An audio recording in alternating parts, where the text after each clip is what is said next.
الذين أوتوا العلم درجات ثم قال الله تعالى قل هل يستوي الذين يعلمون والذين لا يعلمون إنما يتذكر أولو الألباب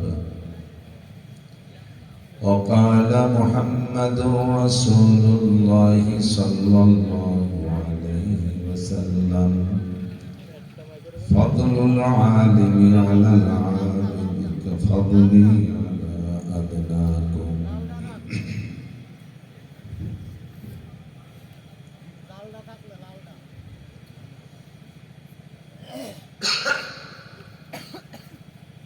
سبحانك لا علم لنا إلا ما علمتنا إنك أنت العليم الحكيم رب اشرح لي صدري ويسر لي أمري واحلل عقدة من لساني يفقه قولي رب زدني علما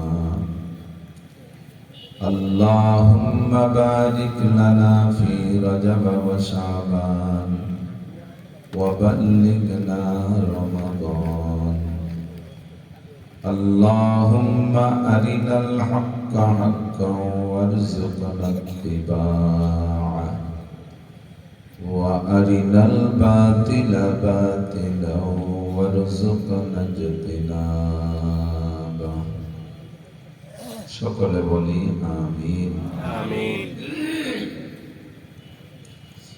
একটু দুরূদ শরীফ পড়ি আল্লাহুম্মা সাল্লি আলা মুহাম্মাদিন ওয়া আলা আলি মুহাম্মাদ কামা সাল্লাইতা আলা ইব্রাহিম ওয়া আলা আলি ইব্রাহিম ইন্নাকা হামিদুম মাজিদ اللهم بارك على محمد وعلى آل محمد كما باركت على إبراهيم وعلى آل إبراهيم إنك حميد مجيد ঐতিহ্যবাহী তাসলিমা বেগম মহিলা মাদ্রাসা বালিয়াখালী ডুমুরিয়া খুলনা বাংলাদেশের উদ্যোগে আয়োজিত খতমে বুখারী ও ১৯তম বার্ষিক ওয়াজ মাহফিল দিনব্যাপী মাহফিলের সম্মানিত সভাপতি মাদ্রাসার সুযোগ্য সুদক্ষ সাহেবে ইলম সাহেবে আমল সাহেবে আমানত সাহেবে তাকওয়া সাহেবে ফিকির হযরত মোহতামিম সাহেব হুজুর যোগ্য শিক্ষক শিক্ষিকা মণ্ডলী আজকের মাহফিল উপলক্ষে দাওয়াতি উলামায়ে কিরাম রাজনৈতিক মেহমানবৃন্দ এ অঞ্চলের উলামায়ে কিরাম আইম্মায়ে মাসাজিদ প্রাণপ্রিয় দেশবাসী পর্দার আড়ালে বসে থাকা মা ও বোনেরা অত্যন্ত দামি মাস রজব মাস যে মাসে বিশ্ব নবী মুহাম্মদ রাসূলুল্লাহ সাল্লাল্লাহু আলাইহি ওয়াসাল্লামকে আল্লাহ পাক জান্নাতি পরিবহন বুরাকে চড়াইয়া একই রাত্রে দুনিয়ার অনেক অনেক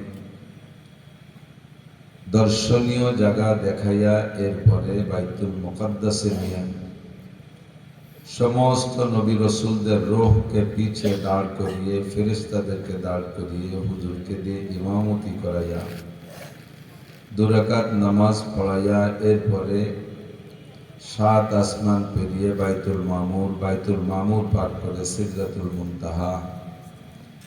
সিদরাতুল মুনতাহা পার করে আরশে আজিম পর্যন্ত নিয়ে গিয়েছিলেন। আল্লাহ পাক রব্বুল আলামিন নবী আলাইহিস সালাতু ওয়াস সালামকে তার সামনে বসাইয়া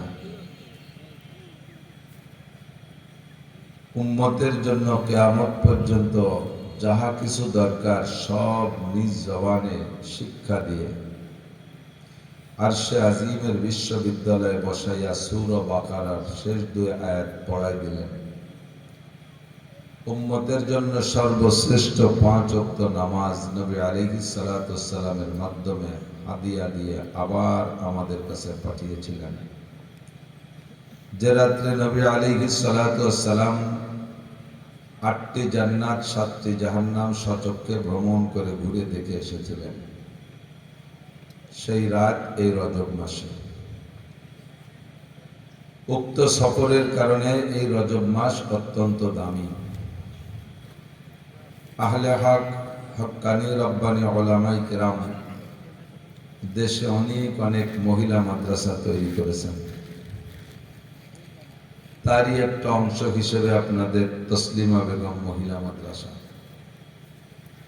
মাদ্রাসার পক্ষ থেকে আয়োজিত দিনব্যাপী মাহফিলে এ অঞ্চলের লাখো লাখ মানুষের মধ্য থেকে আল্লাহ পাক বাছাই ছাঁটাই করে মোবারক মাসের মোবারক সময়, দিনের বেলা অনেক কর্মব্যস্ততা নারী পুরুষ সকলেরই থাকে, জাগতিক সমস্ত কর্মব্যস্ততাকে পিছিয়ে রেখে জান্নাত ও আখিরাতকে সামনে রেখে হেদায়েতের আশায়, গুমরাহির ভয়ে, সওয়াবের আশায়, গুনার ভয়ে, জান্নাতের আশায়, জাহান্নামের ভয়ে, শিরিক ও কুফর মুক্ত ঈমান গড়ার লক্ষ্যে বেদাত মুক্ত সুন্নতি আমলের প্রশিক্ষণ দেওয়ার জন্য বুখারী শরীফের সবক শেষে খতমে বুখারী দোয়ার অনুষ্ঠান আল্লাহ পাক আমাদেরকে অনুষ্ঠানে আসার তৌফিক এনায়েত করেছেন। এজন্য পুরুষরা একটু আওয়াজ করে, নারীরা বিনা আওয়াজে পড়ি আলহামদুলিল্লাহ। আলহামদুলিল্লাহ।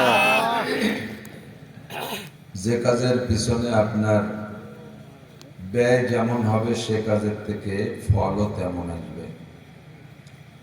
500 টাকার পুঁজি ব্যবহার করলে কোনো ব্যবসায় অবশ্যই ওর থেকে তাৎক্ষণিক 5 লক্ষ টাকা লাভ হয় না। 5 লক্ষ টাকা লাভ হলে পুঁজি ব্যবহার করলে 5,000 টাকা হয়তো লাভ আসতে পারে। তো পুঁজি যেমন ব্যবহার করবেন লাভও তার থেকে তেমনই হবে। রাতের বেলা আমাদের পুঁজি ব্যয় হয় শুধুমাত্র রাতের ঘুম টুক নষ্ট। আর ব্যবসা বাণিজ্য, চাকরি বাকরি, ক্ষেত খামার, মোটা একটা পুঁজি ব্যবহার করেছেন এখানে আসার জন্য। কাজেই রাতের মাহফিলের চাইতে আশা করি দিনের মাহফিলে আল্লাহ পাক আপনাদের নেকি বেশি দান করবেন। সুবহানাল্লাহ। মহিলা পুরুষ সম্মিলিত, মহিলাদেরকে আলাদা ব্যবস্থা, পুরুষের আলাদা ব্যবস্থা, সুন্দর ব্যবস্থা। কোন এক সাহাবী মহিলা সিদ্দিকা আয়েশা রাদিয়াল্লাহু তাআলা আনহার ঘরে গিয়ে আয়েশার মাধ্যমে হুজুর আলাইহিস সালামের কাছে প্রস্তাব রেখেছেন, হে আল্লাহর নবী, আপনি তো সমস্ত মানব জাতির নবী, গোটা জাহানের নবী। লাস্তা খাসাতান লিররিজাল, আপনি শুধু খাস পুরুষের নবী না, আপনি নারী ও পুরুষ সকলের নবী। ওয়ালাকিন তাইজুর রিজাল, তো দেখি হুজুর আপনি তো মসজিদে বৈশা পুরুষদের বয়ান করেন, কোথাও বসলে পুরুষরাই আপনার শ্রোতা, আমরা মহিলারাও তো আপনার উম্মত, আমরাও তো আপনার ওয়াজ পাবো। প্রস্তাব ঠিক আছে না? আমরা মহিলারাও আপনার উম্মত। আর সেকাল তো মাইকের যুগ না যে মাইকে ওয়াজ করতে না মহিলারা দূর দূর থেকে শুনবেন, সেরকম না, সামনে বসলেই শুনবে। তা আপনি শুধু পুরুষদের ওয়াজ করেন, আমাদের মহিলাদের তো একটু ওয়াজ করেন না, আমরা কি ওয়াজ পাবো না? হুজুর বললেন তোমাদের প্রস্তাব সহি, সঠিক, তোমরা ওয়াজ পাবা। সিস্টেম কি করা যায়? সাহাবায়ে কেরামদেরকে নিয়ে হুজুর পরামর্শ করে সিস্টেম করলেন। মাঝে মাঝে কোন কোন সাহাবার বাড়ি মহিলারা মহল্লা ভিত্তিক একত্রিত হবে, বাড়ির ভিতরে পর্দার মধ্যে মহিলারা থাকবে, হুজুর কয়েকজন সাহাবা সাথে করে নিয়ে বাইরে বসে বয়ান করবেন আর মহিলারা ভিতরে বসে বয়ান শুনবে। সেভাবে হুজুর আলাইহিস সালাতু ওয়াস সালাম বয়ান শুরু করলেন। কিন্তু ফাঁকে ছোট্ট একটা কথা বোঝার বিষয়, সেটা হলো সিদ্দিকা আয়েশা রাদিয়াল্লাহু তাআলা আনহা বহুত বড় আলেমা। মহিলারাও বুখারী শরীফ পড়েছেন, হাদিসের কিতাব পড়েছেন, আমরাও পড়েছি।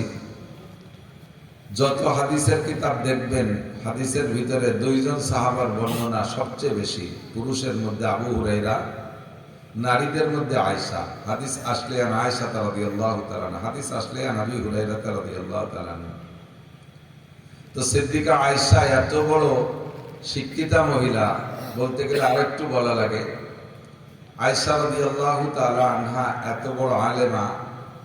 তার পিতা আবু বকর রাদিয়াল্লাহু তাআলা আনহু রাষ্ট্র পরিচালনার ক্ষেত্রে কোনো মাসআলায় আটকে গেলে কোন পুরুষ সাহাবার কাছে যদি না পাইতেন, লাস্টে আয়েশার কাছে মাসালাটা পেয়ে যেতেন। একবার হযরত ওমর রাদিয়াল্লাহু তাআলা আনহুর খেলাফত কালে, যখন রাষ্ট্র অনেক বড় হয়ে গেছে, তখন সংবিধানের ভিতরে কিছু পরিবর্তন কিছু নবায়নের প্রয়োজন হয়েছে। মন্ত্রী পর্যায়ের সাহাবায়ে কেরামদেরকে নিয়ে, উপদেষ্টা পর্যায়ের সাহাবায়ে কেরামদেরকে নিয়ে সংবিধান তৈরি করার মজলিসে বসছেন, অধিবেশনে বসছেন। তো সংবিধান তৈরি হবে কি কি দিয়া? ফুকাহায়ে কেরাম, সাহাবায়ে কেরামদের মধ্যে যারা ফকিহ, মুফতি, মুহাদ্দিস, সকলকে নিয়ে সিদ্ধান্ত হলো সর্বপ্রথম কোরআনকে সামনে রাখতে হবে। কোরআনের মধ্যে যদি পেয়ে যায় তাহলে আর ডানি বামে দরকার নেই। যদি কোরআনের মধ্যে না পাওয়া যায়, প্রয়োজনীয় মাসালা দেখো এবার হাদিসের মধ্যে আছে কিনা। এবার হাদিসের মধ্যে যদি পাওয়া যায় তাহলে আর কাহারও কোনো যুক্তি আর অন্য কোনো প্রয়োজন সামনে গ্রহণযোগ্য না। এক নম্বরে কোরআন, দুই নম্বরে হাদিস। যদি কোরআন আর হাদিস উভয়টাই পাওয়া যাচ্ছে না, কিন্তু বিষয়টা ইম্পর্টেন্ট, তখন সাহাবায়ে কেরামদের ইজমা, কোরআন হাদিসের বিভিন্ন দালালকে আশেপাশে রেখে তার থেকে আংশিক সংগ্রহ করে এরপরে সাহাবায়ে কেরামদের পরামর্শ যেভাবে সিদ্ধান্ত হয়। আর সাহাবায়ে কেরামদের এই পরামর্শে যেটা উঠে আসবে, এটাও কোরআন সম্মত, এটা হাদিস সম্মত। কোরআন সম্মত কিভাবে? আল্লাহ পাক বলেন, কুল আতিউল্লাহ ওয়া আতিউর রাসূল ওয়া উলিল আমরি মিনকুম। আতিউল্লাহ এক নম্বর আল্লাহর ইতাআত, তার মানে কোরআনের হুকুম। আতিউর রাসূল দুই নম্বরে রাসূলের কথা, তার মানে হাদিস। ওয়া উলিল আমরি মিনকুম, তোমাদের ভিতরে ইসলাম বিশেষজ্ঞ যারা আছে, তিন নম্বর। ওয়া উলিল আমরি মিনকুম, তোমাদের এই ইসলাম বিশেষজ্ঞ যারা আছো, কোরআন আর হাদিসের ভিতরে যদি না পাওয়া যায় তাহলে তোমরা বিশেষজ্ঞদের মতামতটাই গ্রহণযোগ্য। এরপরে হুজুর বলেন, লা তাজতামি উম্মতি আলা দালালা, আমার উম্মতের বড় বড় উলামায়ে কেরামদের বড় একটা দল, এরা কখনো ভ্রষ্টতার উপর একমত হবে না। তারা যেটা একমত হবে ওইটাই আল্লাহর সাথে সম্পর্ক থাকে, আল্লাহর সম্মতি থাকে।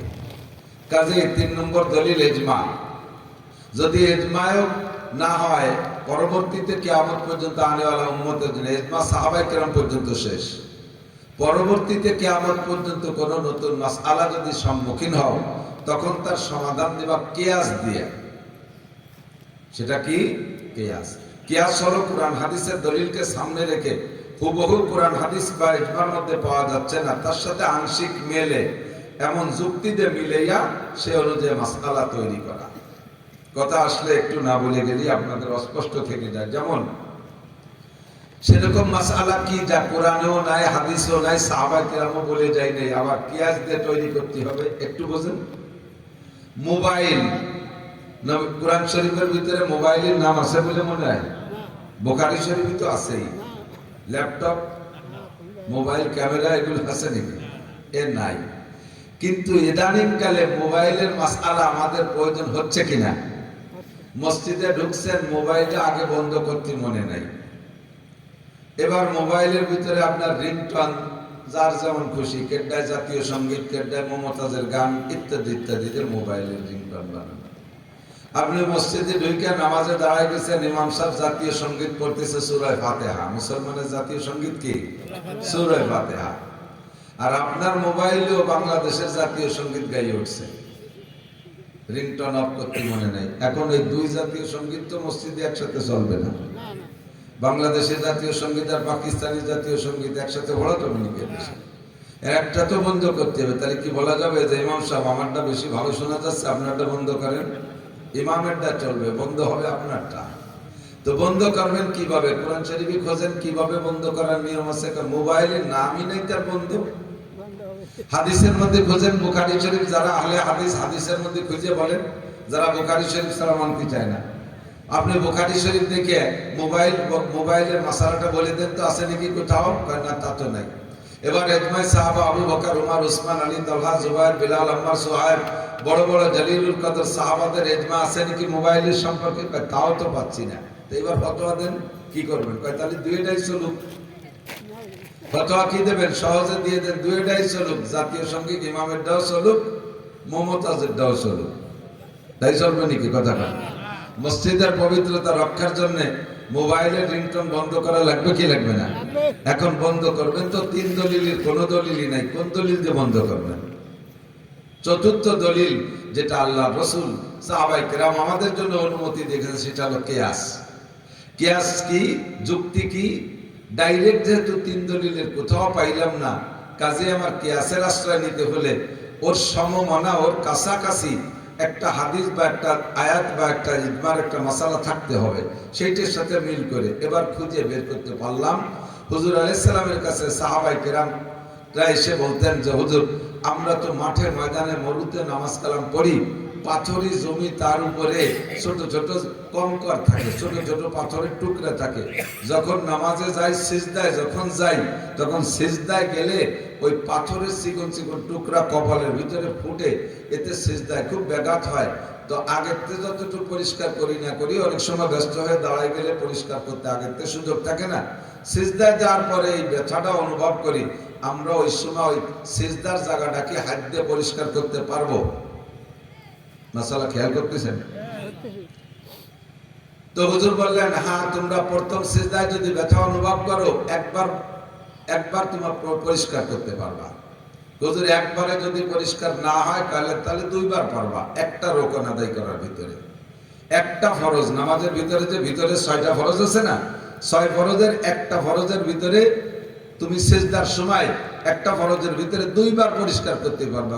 তাতে যদি না হয় 3বার পারবা না, 3বার পারবা না, 2বার পর্যন্ত অনুমতি আছে। তাহলে এখান থেকে আমি মাসালা বের করতে পারি, সিজদার ভিতরে সিজদার জায়গায় আমাকে ডিস্টার্ব করতেছে, ওই ডিস্টার্ব থেকে বাঁচার জন্য সিজদার জায়গায় আমি 2বার পরিষ্কার করতে পারি। বাকি নামাজের ভিতরে সিজদার জায়গা পরিষ্কার করা, এটা নামাজের ফরজও না, ওয়াজিবও না, সুন্নাতও না। সিজদার নামাজের ভিতরে এটা আগের থেকে করে নিতে হবে। সমস্যাটা যেহেতু নামাজের মাঝে এসে গেছে, নামাজ শুরু করার পরে আসছে, তো নামাজের ভিতরে এই সমস্যাটা সমাধান করতে হুজুর একটা ফরজ আদায় করার ভিতরে 2বার অনুমতি দিলেন। মাসালা কিতাবে হাদিসের মধ্যে এইটি আছে। এবার আমি এই মাসালাটাকে পুঁজি বানাইয়া সামনে রেখে, এই জাতীয় সমস্যা যদি নামাজের ভিতরে অতর্কিত আসে, আমি সেইটার সাথে কিয়াস কইরা, সেইটার পর ভর করে আমি ওই জাতীয় সমস্যার সমাধানের মাসালাও তৈরি করতে পারি। কথা কি বোঝা গেছে নাকি? মোবাইল এটা আমার আগের থেকে চলতেছিল না, এইটা নামাজের ভিতরে আমার ডিস্টার্ব করতেছে, সিজদার জায়গা ডিস্টার্বের মতো। যেহেতু সিজদার জায়গা আমার 2বার পরিষ্কার করার অনুমতি দেওয়া হয়েছে এক রোকনের ভিতরে, কাজে আমি সেই সূত্রে মোবাইল ও নামাজের মধ্যে এক রোকন আদায় করার ভিতরে 2বার বন্ধ করতে পারবো। কথা কি বুঝে আসছেন? যদি আপনার ওই মূল দলিল জানা থাকে, তাহলে এর সাথে মিলে আপনি মশালা বের করতে পারবেন। এইটা আবার চার দোকানের মুক্তিকে দায়িত্ব না। চার দোকানের মুক্তি আছে না, বিড়ি খাওয়া মুক্তি, বিড়ি খায়ার বকা ভক করে ফতোয়া ছাড়তে চালে চায়, এইটা অধিকার আপনার নাই। এটা মুফতি গোলামুর রহমান সাহেব, মুফতি আব্দুল কুদ্দুস সাহেব, মোহতামিম সাহেব, বড় বড় আলেমদের দায়িত্ব। এটা আল্লাহ তাআলা ওই আয়াতের মধ্যে বলে দিয়েছে, ওয়া উলিল আমরে মিনকুম। এই উলুল আমর যারা, তারাই ফয়সালা দিবে। তো এসে গেছে বিদায় বললাম যে ৪র্থ নম্বর দলিল হলো কিয়াস। এটা এভাবেই তৈরি হয়। ফাঁকে মোবাইলের মশালা আর দুইটা বলে নেই, দিক দেখেন। এবার আপনার মোবাইল বন্ধ করবেন, একবার বন্ধ করার টাইম কতটুকু? 2বার আপনাকে এক রকমের মধ্যে বন্ধ করার অনুমতি দিয়েছে, কিন্তু একবার বন্ধ করার টাইম আবার কতটুকু হইতে হবে? 3বার তাসবিহ সুবহান রাব্বিল আযীম, সুবহান রাব্বিল আযীম, সুবহান রাব্বিল আযীম, এই 3 তাসবিহ পড়তে যে টাইম লাগে এতটুক টাইম শেষ হওয়ার আগেই আপনার একবারের কাজ সেরে ফেলতে হবে। এবার প্যান্টের ভিতরে মোবাইল আটকে গেছে, তার টাইনিয়ে বেরোতে আপনার 8 মিনিট লেগে যাচ্ছে, ওই একবারেই আপনার নামাজ বাতিল, একবারেই নামাজ বাতিল। এরকম আমলে কাসির, খুব দ্রুত যে কোনো ভাবে অল্প সময়ের ভিতরে একবার সেরে ফেলতে হবে। এরকম করে এক রকমের মধ্যে 2 বার পারবেন, রুকুর মধ্যে 2 বার, দাঁড়ানোর মধ্যে 2 বার, সিজদার মধ্যে 2 বার, শেষ বৈঠকের মধ্যে 2 বার। এগুলো ভিতরের, এর ভিতরে কিরাত আর কিয়াম একসাথে মিলে গেছে, এজন্য ও জায়গা দুইটা মিলে একটা ধরতে হবে। আপনি এভাবে সব সময়ের মধ্যে আপনাকে সেরে ফেলতে হবে। মাসালা বুঝে আসছে তো? আলহামদুলিল্লাহ। তো যে কথা বলতে যে সোজা আসছি, তো সাহাবায়ে কেরামরা সংবিধান তৈরি করতেছেন কোরআন দিয়ে, মাসালাটা অনেক মাসালা তৈরি হয়ে গেছে কোরআন দিয়ে। এরপরে আরেকটা ফাংশন আসছে, সেটা সমাধান করছেন কোরআন ও হাদিসকে সামনে রেখে। এরপরে কোনটা আসছে যেটা কোরআন হাদিসের নির্দেশ না, ইজমা দিয়ে। তো আজকে যে বিষয়টা আলোচনার মধ্যে আসছে, বিষয়টা হলো শিক্ষানীতি, নারীদের টোটাল শিক্ষানীতির সংবিধান তৈরি হবে। তো শিক্ষানীতির উপরে বিশাল আলোচনা হয়েছে কোরআন এবং হাদিস দিয়ে, বহুত আলোচনা, যে শিক্ষা সকলের জন্য প্রয়োজন। শিক্ষা মানব জাতির মেরুদণ্ড, শিক্ষা না হলে মেরুদণ্ড থাকে না। কোনো মানুষ যদি মেরুদণ্ড ভাঙ্গা থাকে তাহলে মানুষটা সোজা হয়ে দাঁড়াইতে পারে না। তেমনি কোনো জাতির মধ্যে যদি শিক্ষা না থাকে তাহলে সোজা হয়ে থাকতে পারে না। তারা ওই মাটিতে মেরুদণ্ড বিহীন প্রাণী যারা আছে, যেমন কেঁচো, এরা মেরুদণ্ড বিহীন প্রাণী, এরা কোনোদিনও সোজা হয়ে দাঁড়াইতে পারে না, ওই জাতীয় কোনোদিন সোজা হয়ে দাঁড়াইতে পারে না। এজন্য আল্লাহ পাক শিক্ষা সংক্রান্ত পরামর্শ দিচ্ছেন, কুল হাল ইয়াস্তাবিল্লাযীনা ইয়ালামুনা ওয়াল্লাযীনা লা ইয়ালামুন। হে নবী, উম্মতের কাছে জিজ্ঞাসা করুন, শিক্ষিত লোক আর অশিক্ষিত লোক কখনো সমান হতে পারে? আপনারা কি বলেন, পারে? না। শিক্ষিত লোক আর মূর্খ লোক কখনো সমান হতে পারে না।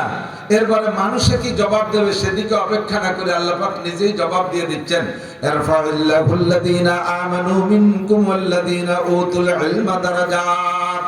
তোমাদের মধ্যে সবচেয়ে দামি, সবচেয়ে সম্মানী, সবচেয়ে মর্যাদা সম্পন্ন, আল্লাহ পাকের কাছে সবচেয়ে গ্রহণযোগ্য, এমনকি সমাজের ভিতরে মানুষের কাছে সবচেয়ে দামি ব্যক্তি ওই ব্যক্তি যে ব্যক্তি ইমানদার। ওয়াল্লাযীনা উতুল ইলমা দারাজাত, ঈমান এবং ঈমানের সাথে যার ভিতরে আল্লাহ তাআলা ইলম দান করেছেন, জ্ঞান দান করেছেন, শিক্ষা দিয়েছেন, যে লোকটা শিক্ষিত তার মর্যাদা দারাজাত, আরবিতে বলে জামামুন্নাস সালেম, অর্থাৎ সর্বোচ্চ মর্যাদা আল্লাহ তাআলা শিক্ষিত মানুষকে দিয়েছেন। কাজী শিক্ষার মর্যাদা, শিক্ষার গুরুত্ব সর্বোপরি সবচাইতে বেশি। এজন্য শিক্ষা নীতি নিয়ে খুব বিশাল আলোচনার পরে পুরুষরা কি কি শিখবে, পুরুষরা 1 নম্বরে দ্বীনি ইলম শিখবে, 2 নম্বরে জাগতিক উন্নয়নের জন্য যত ইলমের দরকার। এ ব্যাপারে নবী আলাইহিস সালামের হাদিসও আছে। হুজুর বলেন, তাফাক্কারু ফি খালকিল্লাহ, তাফাক্কারু ফি খালকিল্লাহ, তোমরা আল্লাহর সৃষ্টি নিয়ে গবেষণা করো, আল্লাহর সৃষ্টির মধ্যে গবেষণা করো। যার একটা নিয়ে গবেষণা করলে, একটার মধ্যে ঢুকলে ওর ভিতর থেকে হাজার হাজার বের করতে পারবে। ধানের মধ্যে গবেষণা করো, আউশ আমন বড়, এই 3টে আসল জাতীয় ধান ছিল। মুরব্বীরা বলেন, আউশ আমন বড় 3টেই ছিল মূল জাতীয় ধান। এখন আউশ আমন বড়র অস্তিত্বই নাই বললেই চলে, প্রায় মরহুম, ঠিক না? এই আউশ আমন গরুকে নিয়ে গবেষণা করো, দেখবা হাজার প্রকার ধান বেরোবে। বিহার 11, তারপরে 28, 20, 29, 30, জয় বাংলা, সোনার বাংলা, সোনার পাকিস্তান, কত প্রকারের ধান বেরোচ্ছে। ওই 3 প্রকারের ধানের মধ্যে গবেষণা কইরা 1 প্রকারের খেজুরের মধ্যে গবেষণা করো, 100 প্রকার খেজুর বের করতে পারবা। 1 প্রকারের আপেলের মধ্যে গবেষণা করো, 1000 প্রকার আপেল বের করতে পারবা। 1 প্রকার মাছের মধ্যে গবেষণা করো, তাদের রকম রকম মাছ তুমি তৈরি করতে পারবা। তাফাক্কারু ফি খালকিল্লাহ, আল্লাহর সৃষ্টি নিয়ে গবেষণা করো। কাজেই গবেষণার বিজ্ঞান চর্চার পরামর্শ নবী দিয়েছেন। করবে, ইংরেজিও পড়বে, অন্যান্য ভাষাও শিখবে, নইলে অন্য দেশে যে মুসলমানরা মুসলমানদেরকে দাওয়াত দেবে কিভাবে? যদি কোনো ভাষা ন্যাশনালিটি পেয়ে থাকে, ইন্টারন্যাশনাল ভাষা শিখতে হবে, ওই ভাষায় সারা দুনিয়ায় দাওয়াতের কাম করতে হবে। কিন্তু শুরু হতে পারে আরবির প্রচার, দ্বীন শরিয়াত আগে শিখতে হবে, তাকে কোরআন হাদিস আগে শিখতে হবে, এরপরে ওইটার প্রচারের জন্য যত ভাষা দরকার সব শিখবে। এটা পুরুষদের শিক্ষানীতি সংক্রান্ত আলোচনা এভাবে ফাইনাল হলো। এবার নারীরা কতটুকু লেখাপড়া করবে খেয়াল করি, নারীরা কতটুকু পড়বে, পুরুষরা তো সব শিখবে, নারীরা কতটুকু পড়বে এই ব্যাপারে আলোচনা আসলে কোরআন শরীফের ভিতরে শিক্ষার কথা আছে কিন্তু পরিমাণ বলা হয় নাই। হাদিসের মধ্যে ইলমের ফাজাইল বলা হয়েছে। হুজুর বলেন ফাদলুল আলিমি আলাল আবিদি কাফাদলি আলা আদনাকুম, একজন আলেম আর একজন বেআলেম, আমার দিক একজন আলেম আর একজন বেআলেম, একজন আলেম আর একজন জাহেল, একজন শিক্ষিত আর একজন অশিক্ষিত, দুইজনের মধ্যে পার্থক্য কতটুকু নবী পাক বুঝাই দিলেন। কাফাদলি আলা আদনাকুম, যেমন পার্থক্য আমি আর তোমাদের মধ্যে সবচাইতে নিচু মানের একজন মানুষের মধ্যে পার্থক্য। তোমাদের মধ্যে সবচেয়ে নিচু মানের একটা লোক আর এর ভিতরে আমি মুহাম্মদুর রাসূলুল্লাহ, এই দুইজনের মধ্যে দূরত্ব কতটুকু? এই জায়গা থেকে খুলনা পর্যন্ত, আসমানের শেষ, সাত আসমানের উপর আর সাত জমিনের নিচে যতটুকু দূরত্ব, এতে তুলনা করলেও অন্যায় হবে। হুজুর আলাইহিস সালাতু ওয়াস সালাম আর নিচু মানের একজন সাহাবা কোনো তুলনাই চলে না। কতক্ষণ হুজুর বলেন ফাদলুল আলিমি আলাল আবিদি, একজন বড় আলেম, একজন উঁচু মাপের আলেম, আর একজন আলেম না শুধু ইবাদত করে, তাকে বলে আবেদ। তাকে বলে আবেদ। দুইজনের মধ্যে পার্থক্য কতটুকু? কাফাদলি আলা আদনাকুম, যেমন নাকি পার্থক্য আমি আর তোমাদের মধ্যে সর্বনিচু মানের একজন মানুষের মধ্যে। ফকিহুন আলিমুন মুতাওয়াররিউন আশাদ্দু আলা শাইতানি আলা আলফি আবিদিন। খেয়াল করেন, খেয়াল করেন, একজন যোগ্য ফকিহ মুফতি বড় আলেম, সে শয়তানের কাছে কত বড় বিপজ্জনক। 1000 বেআলেম, 1000 না জাননেওয়ালা আবেদের সামনে একজন বড় ফকিহ হাজার গুণ বেশি ভয়াবহ শয়তানের কাছে। কতক্ষণ গল্পে মাঝে মাঝে এরকম পড়ি আর দেখি, সম্ভবত ইমামে গাজালি রহমাতুল্লাহ আলাইহির একটা গল্প একটু এসে গেছে কয়ে যায়। ইমামে গাজালি রহমাতুল্লাহ রাতে তাহাজ্জুদ গুজার, আর ওই এলাকার একজন সাধারণ পাবলিকও তাহাজ্জুদ গুজার, দুইজনে আমল করে। তো ওই সাধারণ পাবলিক হুজুরের কাছে শুনে আমল করে, লেখাপড়া জানে না, কুরআন হাদিসের ইলম নাই, হুজুরদের কাছে যা শুনে আমল করে। মাশাআল্লাহ ভালো লোক, খারাপ না। আর ইমামে গাজালি তো ইমামে গাজালি, নাম তো শুনেছেন সবাই। তো ইমাম গাজালি রাতের বেলা তাহাজ্জুদ পড়ে 12 তাসবিহ আমলে আছে। এর মধ্যে মিস্টার ইবলিস, কি নাম? হযরত মাওলানা ইবলিস, মিস্টার ইবলিস। সারা পৃথিবীর বর্তমান সময়ের সমস্ত মাওলানার ইলমে এক জায়গা করলে শয়তানের ইলমের সমান হবে না, তবুও তারে মাওলানা ইবলিস কোয়া যাচ্ছে না, মিস্টার ইবলিস। ঠিক এই মিস্টার ইবলিস ইমাম গাজালিরে ধোঁকা দেওয়ার জন্য বাড়ির ভিতরে ঢুইকা ঘরের বাইরে থেকে বলতেছে, আবিল বাইতে গাজালি খুব মিষ্টি ভাষায় এমন একটা নতুন কণ্ঠ তৈরি করছে যা দুনিয়ায় ইমাম গাজালি কোনোদিন শোনে নাই। একটা মজার কণ্ঠ দিয়ে আবিল বাইতে গাজালি খুব মিষ্টি শুনে, ভাষায় কি গাজালি আছেন? তো ইমাম গাজালি কান খাড়া করে শুনে যে একটা অপূর্ব নতুন কণ্ঠ। উনি জিকির বন্ধ করে দেওয়া, জি আমি বাড়ি আছি। মানান্তা, আপনি এত রাত্রে কে? তো উনি বলতেছে আনা রব্বুকা, আমি তোমার রব, আমি তোমার আল্লাহ। ইমাম গাজালি বলে ঘটনা কি? আপনি আল্লাহ এ জায়গাকে? তো আল্লাহ বলতেছে যে তোমার জিকির, তোমার ইবাদত, তোমার তাহাজ্জুদ, তোমার খুশু, তোমার মুরাকাবায় আমি আসিমে থাকতে পারি নাই। তোমার নেওয়ার জন্য জান্নাত থেকে বুরাক নিয়ে আইছি, তোমার মেরাজ করানোর জন্য। তো ইমাম গাজালি বলছে, জি আল্লাহ দাঁড়ান আসতেছি। কয় না যে আমি এখন চেয়ার দিচ্ছি, ওই জায়গায় বসেন। জি আল্লাহ দাঁড়ান আমি আসতেছি। আল্লাহরে দাঁড়ায় ধুইয়া তাকের পর ওনার কুড়া লাঠি, এই কুড়া লাঠি নিয়ে পিছনে লুকায় নিয়ে যাইয়া লাফ দিয়ে আল্লাহরে দমাদম বাড়ি। আল্লাহর বেটা আল্লাহ, তোর চামড়া ছুরি ফেলাই দেবো। লাউলাহু মা খালাকাল আফলাকা খালিকুহা লাউলাহু মা খারাজাল ইনসানু মিন আদামি। যেই নবীকে না বানাইলে আমার মতো লক্ষ কোটি গাজালিকে আল্লাহ বানাইতেন না। যেই নবীকে না বানাইলে আসমান জমিন বানাইতেন না। সেই নবীকে নেওয়ার জন্য আল্লাহ নিজে আসলো না, জিবরাইলের বুরাককে যে মাথায় দিল। আর আল্লাহর বেটা আল্লাহ, তুই আমারে নিতে এসেছিস জান্নাত থেকে, তোর চামড়া ছুরি ফেলাই দেব। দমাদম দুই বাড়ি দিতি না দিতি, দৌড়ে ছাড়িয়ে কয় তুই আজকে এলেমে জোরে বেঁচে গেলি। ইমাম গাজালি কয় এটাও তুই যার সময় ধোঁকা দিয়ে যাচ্ছিস, আমি এলেমের জোরে বাঁচি না, এটাও একটা কৌশলী ধোঁকা, আমি এলেমের জোরে বাঁচি নাই, আমাকে আমার আল্লাহ বাঁচাইছে তাই বাঁচি। কথা বল। আজকে দুই অক্ষর লেখাপড়া জানি বিদায় বাঁচিয়ে গেলাম, এই কথাটা শিরকি কথা। অনেকে কয় না আজকে এই আছে বিদায় বেঁচে গেলাম, আজকে ওই আছে বিদায় বেঁচে গেলাম, আজকে দুই অক্ষর লেখাপড়া জানি তার কারণে বেঁচে গেলাম, এলেম কালাম না থাকলে ধরা পড়ে যাইতাম, এ কথাটা একটা শিরকি কথা। বাঁচায় কে?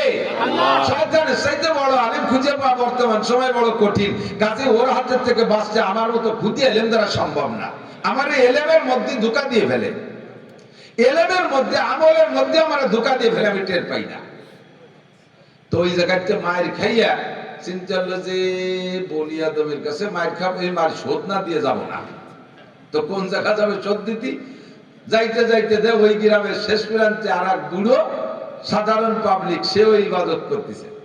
তো যাইয়ে তার দরজা বলছে, আবিল ভাইতে বলান, আবিল ভাইতে বলান, বাসায় কি অমুক আছো? কয় জি আসি। কে? কয় আনা রব্বুক, আমি তোমার রব। জি আল্লাহ কেন?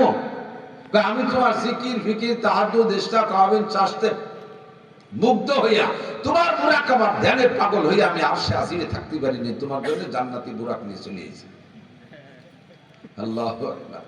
তো জি আল্লাহ আসতেছি, উনি বেশ গোছ গাছ করে একটা আতটা, আল্লাহ যখন আইছে আল্লাহর সাথে তো যাতে হবে, যে পোশাক আছে যাওয়া যায় না, একটু সাজে গুজে জি আল্লাহ দাঁড়ানো, আমি পাগড়ি টাগড়ি পরে আসি। কায়দারে সাজে গুজে পাগড়ি টাগড়ি পইরা গেছে, যে দেখা যে কার গোল্লিতে যেন গাদা একটা খুলে বুরাক বানায় নিয়ে এসে চোর শয়তান, গাদা একটা খুলে এই যে বুরাক আল্লাহ সুবিশা ওঠেন। তো যদি গাদার মতো দেখা যায় বা অন্ধকারে তুমি টের পাচ্ছ না, বসো আমি তোমার জন্য গাদা নিয়ে আসতে গেছি, বসো। এবার গাদার পিঠে বসাইয়া দৌড় শুরু করছে, ধুমসা দৌড়, প্রথম দড়ি পাগড়ি খুলে গেছে, আল্লাহ পাগড়ি খুলে গেছে, ওটা থাক, জান্নাতি পাগড়ি পরানো হবে। এরপরে জামা খুলে গেছে, আল্লাহ জামা নাই, থাকে আলাদা জামা দেওয়া হবে। এরপরে ব্যাট বাগানার কাটার মধ্যে দৌড়াচ্ছে, আল্লাহ যে লুঙ্গিও খুলে গেছে, ওটা থাক, পুরো আগাগোড়া খুলে ল্যাংটারি বেড়েছে, উনি যাচ্ছে আসে আসবে, সারা গা কাটায় ছিঁড়ে ঘুরে ফাঁকা ফাঁকা হইয়া সারা রাত ধরে দৌড়াইয়া লাস্টে ওই সুবিজাবের বাড়ির গোয়ালির নিচে যে গোবর গাদা, এই গোবর গাদার মধ্যে মাজার সময়, এই সময় ফজরের আজান দিয়ে, আজান শুনি তো শয়তান থাকতে পারে না, ওই গোবরের মধ্যে মাজার সময় দাবাইয়া ওনার ঘরের যে কালা আড়ি একটা মাথার পর দিয়ে, ওদিকে তো পুরো ন্যাংটা দিয়ে দাঁড় করে রাখছে। আল্লাহ কোন জায়গায় আসলাম? হয়তো সিদরাতুল মুনতাহায় আসছো, থাকো, এরপরে আমি ফেরেশতা পাঠাচ্ছি, হেনতে তুমি আরশে আজিমে যাবা। তো দাঁড় করে তুইও শয়তান ভাগিয়ে সারিয়া, এর মধ্যে ফজরে আজান দিয়েছে, বুড়ি উঠে বুড়োরে খুঁজে পায় না, ঘুরছি ঘুরছি ঘুরছি ঘুরছি গোয়াল ঘরের নিচে দেয় যে মানুষ একটা দাঁড়ানো, বুড়ি আচমকা এখানে। তো বুড়ো কথা বলে না, আমি সিদরাতুল মুনতাহায়। বুড়ি কয় তুমি সিদরাতুল মুনতাহায়, তুমি গবরাতুল মুনতাহায় আছো। আল্লাহু আকবার, আল্লাহু আকবার। ফকিহুন মুতাওয়াজ্জি, ফকিহুন আলিমুন মুতাওয়াজ্জিউন আশাদ্দু আলা শাইতান মিন আলফি আবিদিন। হাজার আবেদ এমন করে শয়তান ধোঁকা দিতে পারে, কিন্তু একজন যোগ্য আলেমের কাছে ধোঁকা দিতে খুবই কঠিন, তার কাছে সে হেরে যায়। কথা বলেন ঠিক কি ঠিক না? এই জন্য বলা হয় ফজলুল আলিমি আলা আবিদি কা ফজলি আলা আদনাকুম। সারা জীবন করে আলেমের মর্যাদা সর্বোচ্চ, আপনি আলেম হয়ে যান, দামি হয়ে যাবেন, আপনি আলেম হয়ে যান, দামি হয়ে যাবেন। এই জন্য আলেমরাই ফতোয়া দেবে, আলেমরাই ফতোয়া তৈরি করবে। কতক্ষণ? পুরুষরা সারা দুনিয়ার এলেম শিখবে, সংবিধান তৈরি হয়ে গেল, নারীরা কতটুকু শিখবে? এই আলোচনায় যখন বসছে, কোরআন শরীফের ভিতরে পরিমাণ পাওয়া যায় নাই, শিক্ষার গুরুত্ব আছে, হাদিসের মধ্যে পরিমাণ পাওয়া যায় নাই, কিন্তু শিক্ষার গুরুত্ব আছে। এবার ইজমাই সাহাবাজাত যাওয়ার আগেই কোরআন হাদিসের মধ্যে খুঁজতে হবে। ইজমাই সাহাবা তাৎক্ষণিকভাবে যাইতেন না, 2-4 দিন 10 দিন পর্যন্ত কোরআন হাদিস খোঁজার পরে না পাইলে তারপরে ইজমা হইতো। কিন্তু আজকে হযরত ওমর বলতেছেন, আজকে মজলিসে পর্যন্ত শেষ, মজলিস মুলতবি করা হলো, দেখা যাক এই মর্মে কোন হাদিস পাওয়া যায় নাকি। যে কথাটা বলবো বলে আমি অনেক দূর ঘুরে আসছি, এদিক খেয়াল করেন। জি ঠিক আছে, মজলিস ভেঙে দিলেন। রাতের বেলা হযরত ওমরের মেয়ে হাফসা রাদিয়াল্লাহু তাআলা আনহা, উনি নিজেও হুজুরের স্ত্রী ছিলেন আয়েশার সতীন। এখন তো হুজুর নেই, প্রত্যেক মেয়ে প্রত্যেক হুজুরের স্ত্রীরা যার যার ঘরে হাফসার ঘর থেকে হাফসাকে সাথে নিয়ে ওমর রাদিয়াল্লাহু তাআলা আনহু সিদ্দিকা আয়েশার কাছে গেলেন। আগে হাফসার কাছে জিজ্ঞেস করছে, মা, নারীদের শিক্ষা সংক্রান্ত কোন পরিমাপকাঠি হুজুরের থেকে তোমার জানা আছে নাকি? হাফসা বললেন, না আব্বা, আমি শুনি নাই। এটা একমাত্র জানলে আয়েশা জানতে পারে। হাফসাকে সাথে করে নিয়ে হযরত ওমর আয়েশা সিদ্দিকার ঘরে গেলেন। যে ওমর জিজ্ঞেস করছে, ইয়া উম্মাল মুমিনিন আতাদরি মিন হাদিস রাসূলুল্লাহ সাল্লাল্লাহু আলাইহি ওয়াসাল্লাম, ও মা আয়েশা, তুমি কি নবী পাকের কাছ থেকে কোন হাদিস জানো নারীদের শিক্ষা সংক্রান্ত? নারীরা কতটুকু লেখাপড়া করবে এটা কি তুমি জানতে পারছো হুজুরের থেকে? সিদ্দিকা আয়েশা বললেন, কালাত নাম, জি আমি জানি। খলিফাতুল মুসলিমিন, আমি জানি নবী আলাইহিস সালাতু ওয়াস সালাম নারীদের শিক্ষা সংক্রান্ত কি বলেছেন। বলো কি বলেছে? আয়েশা বলেন, কালাত কালা রাসূলুল্লাহ সাল্লাল্লাহু আলাইহি ওয়াসাল্লাম আল্লিমুহুন্না সূরাতান নূর ওয়া লা তুআল্লিমুহুন্নাল কিতাবা। হুজুর বলেছেন নারীদেরকে সূরা নূর শিক্ষা দাও, পর্দার শিক্ষা দাও, কোরআন শিক্ষা দাও, তিলাওয়াত করা শিক্ষা দাও, শুদ্ধ করে কোরআন পড়াও, তাদেরকে কোরআনের তরজমা পড়াও, তাদেরকে হাদিসের তরজমা পড়াও, বিশেষ করে সূরা নূর শিক্ষা দাও। সূরা নূরের মধ্যে নারীদের পর্দা সংক্রান্ত বেশি আলোচনা, নারীদের পর্দা শিক্ষা দাও। কেন হুজুর এটার পর গুরুত্ব দিলেন? হুজুর বলেন, মা তারাকতু বাদি ফিতনাতান আদাররা আলা রিজালি মিনান নিসা, আমার উম্মতের পুরুষকে ফিতনা থেকে বাঁচার জন্য আমি আল্লাহ পাকের কাছে দোয়া করে হাজারো দোয়া কবুল করাইছি। আমার উম্মতের পুরুষদেরকে আল্লাহ এই ফিতনা থেকে বাঁচায় রেখো, ওই ফিতনা থেকে বাঁচায় রেখো, এই ফিতনা থেকে বাঁচায় রেখো। যত দোয়া করেছি সব দোয়া কবুল হয়েছে, কিন্তু একটা দোয়া কবুল হয় নাই, সেইটা হলো ফিতনাতুন নিসা, নারী ফিতনা থেকে পুরুষদেরকে বাঁচাও, এই দোয়াটা কবুল হয় নাই। কাজেই হুজুর বলেন, মা তারাকতু বাদি ফিতনাতান আদাররা আলা রিজালি মিনান নিসা, আমার উম্মতের পুরুষের জন্য নারী ফিতনার চাইতে বড় কোনো ফিতনা রেখে গেলাম না। উম্মতের পুরুষকে অপমান করবে, মুখে চুনকালি দেবে, রাস্তায় হাঁটতে দেবে না, সমাজে তাকে অত্যন্ত ছোট করে ফেলবে, সমাজে তাকে একেবারে গুমনাম করে ফেলবে, একমাত্র নারী ফিতনায় এই নারীরা উম্মতের পুরুষদেরকে ধ্বংস করবে। কাজেই নারীদেরকে আল্লিমুহুন্না সূরাতান নূর, তাদেরকে বেশি বেশি করে পর্দার আয়াত পড়াও। আমিও আয়াতকে হাদিসকে সামনে রেখে একথা বলতে সক্ষম। বাংলাদেশে বিশেষ করে আমার বাংলাদেশ সম্পর্কে আমি বলতে পারি, কোন জুরআত ওয়ালা বাহাদুর পুরুষ এখনো পয়দা হয় নাই।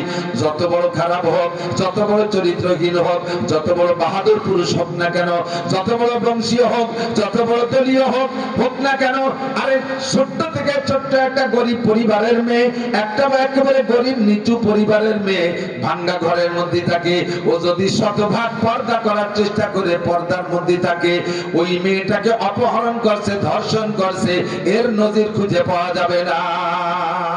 যত বড় বাহাদুর হোক, পর্দা নিশীন একটা মেয়েকে অপহরণ করতে যায় না। যারে না দেখছে তারে অপহরণ করবে কিভাবে? কাজী নারীরা যদি শতভাগ পর্দার মধ্যে থাকে, তাহলে তারা অপহরিতা হবে না, ধর্ষিতা হবে না, তারা ইফটিজিং এর শিকার হবে না। কথা বলেন ঠিক কি ঠিক না? আর ইফটিজিং এর শিকার হয়, ধর্ষিতা হয়, অপহরিতা হয়, চিন্তায় হয়ে যাচ্ছে, শ্লীলতা নষ্ট হচ্ছে কোন নারীদের? সেই নারীরা নিজেদেরকে সমাজে এলিয়ে দেশে ওপেনে ঘোরাফেরা করে, এই সকল নারীরাই বিপদের সম্মুখীন। কাজেই নারীরা যদি শতভাগ পর্দা করে, কোন পুরুষ তাদেরকে উত্তক্ত করবে না, কোন পুরুষ উত্তক্ত করবে না। উন্ডাই ভিড় তৈরি করে দিচ্ছে। আমার মুরব্বী বাবারা সাক্ষী দেন, যারা 80-70-80 বছর বয়স যারা হয়েছেন বা 60-65 হয়েছে, তারাও বলতে পারবেন। আপনাদের আমাদের মা চাচিরা ছোটবেলায় যাদেরকে দেখেছেন, তারা কিভাবে যাইতেন, এক বাড়ি থেকে আরেক বাড়ি যাইতে গেলে মশারি টানাইয়া, মুহররম পুরুষটা মশারির কেড়ি ধরতো, ওই মশারির ভিতরে লুকাইয়া বাড়ি থেকে ও বাড়ি যাইতেন। কতক্ষণ বোরকা ছিল কেমন, এমন বোরকা পরতো যে বোরকার মধ্যে মানুষ আছে না, খালি বোরকা হেঁটে যাচ্ছে, টের পাওয়া যাইতো না। ঢিলা ঢালা বোরকা, বোরকার কোনো রং নাই, বোরকার কোনো ফ্যাশন নাই, বোরকায় এমব্রয়ডারি নাই, বোরকায় আয়রন নাই, বরঞ্চ বোরকারে সোডা দিয়ে খারে দিয়ে কুকরি মুকরি বানাতো। কারণ বোরকা হলো এমনই একটা পোশাক যার ভিতরে মহিলারা থাকলে ওই বোরকার রং খারাপ হওয়ার কারণে কোনো পুরুষ তার দিক তাকাবে না। কি একটা পোশাক, কি একটা বুনু হাতে এটি যাচ্ছে, এই বেশকি মারে তার দিক তাকাবে না। আর এখনকার বোরকা, বোরকার আকর্ষণে আরো আকর্ষণ করে, ঠিক না? এক জায়গায় চুম্বক লোহা রাখলে টুকরো লোহা যদি আসতে পারছে তাকে চুম্বকে যেমন ওই টুকরো লোহারে টেনে নিয়ে যায়, কোন মহিলা যদি বোরকা পরে রাস্তায় হাঁটে এই টুকরো চুম্বক পোলা পান, লোহা পোলা পান, এই চুম্বকে লোহা পোলা পান্ডে টানিয়ে তার দিকে আসবে। বাবা হ্যান্ডসাম, বিদেশের থেকে আনছে বোরকা, গায়ের সাথে টাইট, শরীরের সমস্ত অঙ্গ প্রত্যঙ্গ বোরকার বাইরে দিয়ে অনুমান করা যায়। কথা বল, এইটা হয়েছে ইদানিং কালের বোরকা, ফ্যাশন বোরকা। আবার বোরকা পরে তো শাটার খুলে দেয় দোকানের মতো, দোকানের 3 পাশ বন্ধ, সকালে শাটার উঁচড়িয়ে যায় না, বোরকার 3 পাশ বন্ধ, শাটার খুলে দেয়। বোরকা পরে মাথায় কাপড় নাই, আবার বোরকা পরে, তার মানে গায়ের কাপড়টা যাতে রাস্তার ধুলোবালি না মাখায় এই জন্য উপরে টাব রুদেছে, বাকি এটা পর্দার জন্য না। কথা বল, আল্লাহ এই নারীরা এই ফিতনার ভিতরে পড়বে বিদায় পর্দার আয়াত আল্লাহ পাক কোরআনের ভিতরে পর্যাপ্ত দিয়েছেন। আর সিদ্দিকা আয়েশা বলেন, আমি হুজুরের থেকে শুনেছি নারীদেরকে পর্দার আয়াত বেশি পড়াও, ওয়ালা তুআল্লিমুহুন্নাল কিতাবাতা, তাদেরকে লেখা শিখাইও না। এদিক নারীদেরকে লেখা শিখাইও না। হুজুর এই কথা বললেন, বর্তমান প্রেক্ষাপটে কথাটা দারুণভাবে প্রতিবাদী হয়ে যাচ্ছে বলে মনে হয়। নারীদেরকে লেখা শিখাবে না, তাহলে নারীদেরকে পঙ্গু বানায় ঘরে আটকে রাখবে।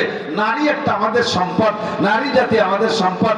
আমাদের সাথে কাঁধে কাঁধ মিলাইয়া পুলিশে চাকরি করবে, র্যাবে চাকরি করবে, বিডিআর আর্মিতে চাকরি করবে, অফিস আদালতে চাকরি করবে, তারা ম্যাজিস্ট্রেট হবে, তারা টিএনও হবে, তারা ডিসি হবে, বড় বড় অফিসার হবে, এমপি মন্ত্রী হবে, বাংলাদেশের স্বনামধন্য প্রাইম মিনিস্টাররা হবে। এ মহিলারা, আর মহিলারা যদি লেখা না জানে তাহলে এই বড় বড় পদ কিভাবে তারা পরিচালনা করবে? কাজে এই কথাটা একটু সাংঘর্ষিক বলে মনে হচ্ছে, এটা মেনে নেওয়া যায় না। আমার আপনার মতো লক্ষ কোটি মানুষের না মানলে কিচ্ছু আসে যায় না। কথা কান, নবী পাক কোন হিকমত ভিতরে রেখে বলছেন লা তুআল্লিমুহুনাল কিতাবা, বুঝতে হলে আরো কিছুদিন খেয়ালকুটো খরচ করা লাগবে, আরো কিছুদিন বিপদের সম্মুখীন হতে হবে, তারপরে বুঝবেন। নবী বলছেন আমার দায়িত্ব সুন্নাত বয়ান করা। এবার ওই সুন্নতের মধ্যে কি সায়েন্স আছে সেটা তোমার গবেষণা খাতায় ঢুকে দাও। হুজুর বলছেন লা তাবুলু কায়মান, হুজুর বললেন তোমরা দাঁড়িয়ে পেশাব করো না। আমি নিষেধ করলাম দাঁড়িয়ে পেশাব করো না, এটা আমার দায়িত্ব। দাঁড়িয়ে পেশাব করা এটা মানবতা না, এটা পশুর স্বভাব। কথা বলেন, দাঁড়িয়ে খাড়িয়ে পেশাব করা। হুজুর সেই দৃষ্টিকোণ থেকে বলে গেছেন এবার তোমার মেডিকেল সায়েন্স ঢুকাও, গবেষণা করো, দেখো দাঁড়িয়ে পেশাব করার ভিতরে তোমার স্বাস্থ্যগত কোনো সমস্যা আছে কিনা। মেডিকেল সায়েন্সের ডাক্তাররা বলে দিয়েছে দাঁড়িয়ে পেশাব করা মুহাম্মদুর রাসূলুল্লাহ নিষেধ করেছেন, উনি তো ওনার শরীয়ত বয়ান করে দিয়েছেন, বাকি ওর ভিতরে সায়েন্স রয়েছে। গবেষণা করে দেখলো দাঁড়িয়ে পেশাব করলে চোখের পাওয়ার দ্রুত কমে যায়, দাঁড়িয়ে পেশাব করলে স্বাস্থ্যগত দিক দিয়ে চেহারা লাবণ্যতা নষ্ট হয়ে যায়, দাঁড়িয়ে পেশাব করলে ঘন পেশাব খুব তাড়াতাড়ি আসে, দাঁড়িয়ে পেশাব করলে ডায়াবেটিস হয় তাড়াতাড়ি, দাঁড়িয়ে পেশাব করলে কিডনি মাইর খায় তাড়াতাড়ি। হুজুর বললেন আমার দায়িত্ব, আমি সুন্নত বলে দিচ্ছি দাঁড়িয়ে পেশাব করো না। এবার তুমি ওর মধ্যে গবেষণা করে দেখো তোমার লাভ লস কি আছে, সেটা তোমার ব্যাপার। হুজুর বললেন দাড়ি কাটো না, দাড়ি কেটো না, কষ্ট সার বা বাপুল লোহা, মস্তে ছোট করো, দাড়িরে বড় করো, এটা আমার সুন্নত বয়ান করার দরকার বলছি। এবার তোমার গবেষণা তুমি করো, ওর মধ্যে দেখো তোমার সায়েন্স আর তোমার স্বাস্থ্যের সাথে কোনো সম্পর্ক আছে কিনা। মেডিকেল সায়েন্স আলাদা গবেষণা করে দেখলো দাড়ি যত কাটে বেশি তত পাকে তাড়াতাড়ি। 1 নম্বর মাইল। কথা বল, দাড়ি কাটছেন কি জন্য? নিজেকে ইয়াং রাখার জন্য, তাই তো নাকি বলেন? চাচা হবেন না, জীবন ভরে খোকা থাকবেন। দাড়ি রাখলে চাচা হয়ে যায়, চাচা হবেন না বলে খোকা থাকবেন, বিদায় দাড়ি কাটছেন, তাই তো? হঠাৎ করে একদিন দাড়ি কাটতে কাটতে বহুকাল খোকা রয়েছেন, হঠাৎ করে কোন ইসলামী সংগঠনের সাথে যোগ দিয়েছেন, তারা বললো আর দাড়ি কাটা যাবে না। সরকার পীরের কাছে মুরিদ হয়েছেন, বললেন দাড়ি কাটা যাবে না। তবলিগে গেছেন, তারা বলে দিল দাড়ি কাটা যাবে না। এতদিন তো দাড়ি কেটে কেটে খোকা রয়েছেন, যখন দাড়ি কাটা যাবে না বলে ইমান তৈরি করছেন, দাড়ি কাটা রাখা শুরু করছেন। রাখা শুরু করার সাথে সাথে দেখেন চাচা হওয়ার সুযোগ পান নাই, 100তে দাদা, ডবল প্রমোশন। কোন ফাঁকে ভিতরে ভিতরে পাইকে গেছে টের পান নাই। তো দাড়ি কাটবেন যত বেশি, পাকবে তত তাড়াতাড়ি। দাড়ি কাটার এর ক্রিয়া, এর অ্যাকশন যৌন পাওয়ারের উপরে, সেক্স পাওয়ারের উপরে পর্যন্ত যে পড়ে, এটা মেডিকেল সায়েন্সের গবেষণা। নবী বলছেন দাড়ি কাটো না। এবার তোমার সায়েন্স মিলাই দেখো ওর মধ্যে লাভ লস কি আছে। কতক্ষণ হুজুর আলাইহিস সালাতু ওয়াসসালামের যত সুন্নাত, প্রত্যেকটা সুন্নাতের ভিতরে অসংখ্য ফায়দা। কাজেই হুজুর বলেছেন তোমার কাজ যুক্তিতে মিললো আর না মিললো কিছু আসে যায় না, আমি এর ভিতরে বিশাল রুমুজ আর গোপন ভেদ রেখেছি। ওয়ালা তুআল্লিমুহুন্নাল কিতাবাতা, নারীদেরকে লেখা শেখাইও না। কেন বললেন? কারণ নারীরা যদি লেখা শেখে তাকসুরুন নিসা, কিয়ামতের আগে তাকিল্লুর রিজাল, তাকসুরুন নিসা, নারী বেড়ে যাবে, পুরুষ কমে যাবে। নারী বেড়ে যাবে, পুরুষ কমে যাবে। আজকেই দেখেন, দেখা তো সম্ভব না, দেখবেন ওরা। আপনারা এখানে পুরুষ যে কয়জন আসছেন এর থেকে 10 গুণ বেশি হয়েছে মহিলা। আল্লাহর গজলে মহিলাদের বর্তমান প্রোডাকশন খুব ভালো। বিরাই বাড়ি 4টা মেয়ে একটা ছেলে, 5টা মেয়ে একটা ছেলে, 7টা মেয়ে একটা ছেলে। এই বিরাই বাড়ি 2-1টা বেশ কম থাকতে পারে। আমাদের বাড়ি আবার ওই ঝামেলা না, আমার 5 ছেলে 2 মেয়ে। তো বেশিরভাগ এক ক্লিনিকের মালিক বলতেছে হুজুর এই কয়েকদিনে আমার হাসপাতালে 30টা বাচ্চা ডেলিভারি করাইছি, তার ভিতরে 3টে ছেলে 27টে মেয়ে। 1500 বছর আগে বিশ্বনবী বলে গেছেন তাকিল্লুর রিজাল তাকসুরুন নিসা। জন্মগত সূত্রে নারীর প্রোডাকশন বেশি হবে, পুরুষ কমে যাবে। 2 নম্বরে বিভিন্ন যুদ্ধ বিগ্রহে এ জায়গা যাইয়া পুরুষ মারা যাবে, নারীরা থেকে যাবে। এই বিভিন্ন কারণে নারী বেড়ে যাবে, পুরুষ কমে যাবে। তার পরিমাণে কত? প্রত্যেক একজন পুরুষের জিম্মায় 50 জন মহিলা হবে। একজন পুরুষের জিম্মায় 50 জন, মানে 50 জন বউ না, 50 জন মহিলা। কিভাবে? বউ দিয়ে, মাইয়ে দিয়ে, মা দিয়ে, দাদি, নানি, বাগনি, বাতিজি, এইভাবে দিয়ে দিয়ে ইত্যাদি মিলাইয়া প্রত্যেক 50 জন মহিলার মাথায় একজন পুরুষ থাকবে। এত বেশ কম হবে। যখন তোমাদের দেশে এই পরিস্থিতি হবে আর ওদিকে নারীরা মোটামুটি শিক্ষায় শিক্ষিত হয়ে যাবে, তখন সংখ্যাগরিষ্ঠের আধিক্যের উপরে একটা রায় হবে। তখন মেয়েরাই বড় বড়, বেশি সংখ্যা বেশি হবে, ওরা একটা রায় দেবে আমরা মহিলারা বেশি, আমাদের চাকরির পার্সেন্ট বেশি লাগবে, আমরা প্রাইমারিতে বেশি, হাই স্কুলে যাবো বেশি। দেখেন যেখানে যেখানে হাত দেবেন নারীদের লেখাপড়া, এটা নিয়েও দেখেন ছেলেদের রেজাল্ট খারাপ, মেয়েদের রেজাল্ট ভালো। আমি তো মহিলা মাদ্রাসা আমারও আছে, পরীক্ষা নিয়ে দেখি পুরুষ মাদ্রাসা আছে, মহিলা মাদ্রাসা। পুরুষ মাদ্রাসার ছেলেরা 80-র উপরে মার্ক পায় না, আর মহিলা মাদ্রাসার মেয়েরা 95, 98, 99, 100, 95, 98, 99, 100। স্কুলে পড়াচ্ছে, দেখেন মেয়েদের অবস্থা দেখেন। ছেলেরা ফেসবুক, এই ক্রিকেট, ফুটবল, এটা ওটা করতে করতে সময় নষ্ট, মেয়েদের লেখাপড়ার প্রতি মনোযোগী বেশি। ওরা লেখাপড়া শিখে শিখে আগায় চলে যাচ্ছে। এখন সংখ্যায়ও তারা বেশি, মেধাও তাদের বেশি, লেখাপড়াও তারা বেশি করে বেলাইছে। কাজেই এবার সংখ্যা গরিষ্ঠের বলে ওরা নিজেরা বড় বড় পদ দখল করবে। এই পদ আর চাকরিগুলো ওরা দখল করে ফেলবে। সব জায়গার চাকরি বাকরিতে ওরা ঢুকে পড়বে, পুরুষ হয়ে যাবে বেকার, পুরুষের চাকরি থাকবে না। এবার ওরা বেশি সংখ্যার চাকরি দখল করে ফেলবে, এদিকে পুরুষরা বেকারত্বের মধ্যে পড়ে যাবে। এখন একজন সকার মহিলা, কর্মজীবী মহিলা একটা বেকার পুরুষের সাথে বিয়ে বসবে না, আবার একটা বেকার পুরুষও বেকারত্বের কারণে বিয়ে করবে না। কাজেই এই বিয়ে ফাংশনটার ভিতরে একটা বিশৃঙ্খলার সৃষ্টি হয়ে যাবে। এদিকে ওরা বিয়ে করতে পারতেছে না, ওদিকে ওরা বিয়ে বসতে পারতেছে না। সমস্যা হলো এরা বেকার, ওরা সকার। আর সকারাত্মের কারণ হলো তারা লেখাপড়া শিখে আগায় গেছে, তারা লিখতে জানে, তারা কম্পিউটার পারে, তারা অফিস আদালতে সব পারে। কাজেই তারা চাকরি কেন পাবে না? তারা তো সংখ্যায় বেশি। এইভাবে চাকরিগুলো তারা দখল করবে। তাই এরা বেকার আর ওরা কর্মজীবী, বিয়ে হবে না। আর বিয়ে হবে না বিদায় যে বিবাহ সংক্রান্ত জরুরি আভ্যন্তরীণ চাহিদা মিটাইতে বাদ থাকবে, তাও থাকবে না। অবৈধ পন্থা অবলম্বন করবে, অবৈধ পন্থা অবলম্বন করবে। ধীরে ধীরে জিনা বেড়ে যাবে, আর জিনা বাড়ার কারণে জারজ সন্তান বেড়ে যাবে। তখন এক পর্যায়ে দুনিয়ায় লক্ষ লক্ষ জারজ সন্তান, জানুর বাচ্চা দেশটা ভরিয়ে যাবে। এই ভবিষ্যৎ ফিকির রেখে হুজুর বলছেন মহিলাদেরকে কোরআন শিক্ষা দাও, পর্দারা শিখাও, করনা ফি বুয়ুতিকুন্না।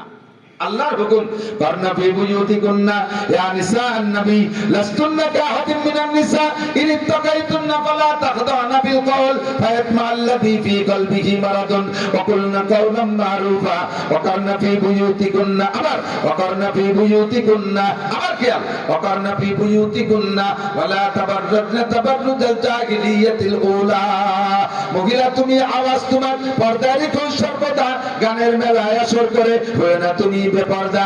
মহিলা তুমি আওয়াজ তোমার পর্দায় রেখে সর্বদা, সংসদে আসর করে হয়ে না তুমি বেপর্দা, কাউন্সিলে আসর করে হয়ে না তুমি বেপর্দা, মার্কেটে আসর করে হয়ে না তুমি বেপর্দা, হাট বাজারে আসর করে হয়ে না তুমি বেপর্দা। করনা ফি বুয়ুতিকুন্না, তোমার দায়িত্ব তুমি বুঝে নাও, তোমার দায়িত্ব রাষ্ট্র চালানো নয়, তোমার দায়িত্ব কাউন্সিল চালানো নয়। আপনি নারীদের উপরে আল্লাহ পুরুষকে প্রাধান্য দিয়েছেন। দুইটা জাতিকে সৃষ্টিগতভাবে আল্লাহ তাআলা বডি ফিগারের ভিতরে পার্থক্য করে দিয়েছেন। নারী যত বড় জোয়ান হোক না কেন পুরুষের মতো শক্ত হয় না, নারী যত বড় জোয়ান হোক না কেন পুরুষের মতো কণ্ঠ হয় না। কথা বলেন ঠিক কি ঠিক না?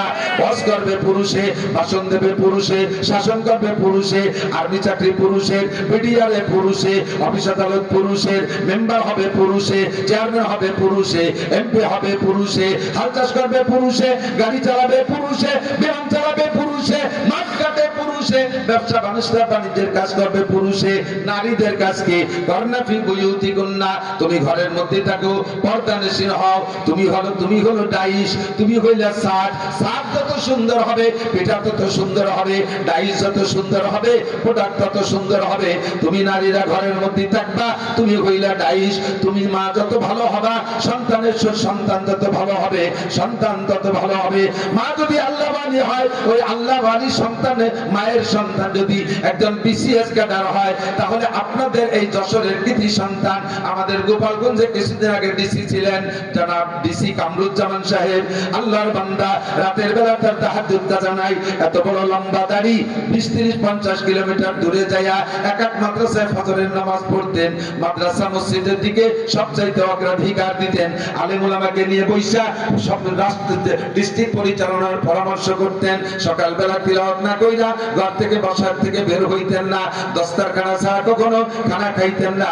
খুঁজে দেখেন যে ডিসি কামরুজ্জামান সাহেবের মা অবশ্যই আল্লাহওয়ালি, অবশ্যই একজন পর্দানশীল মা। মা যদি ভালো হয় সন্তান ভালো হয়, মা যদি উগ্র হয় সন্তান উগ্র হয়। মা হবে মমতাজ, সন্তান হবে আব্দুল কাদের জিলানী।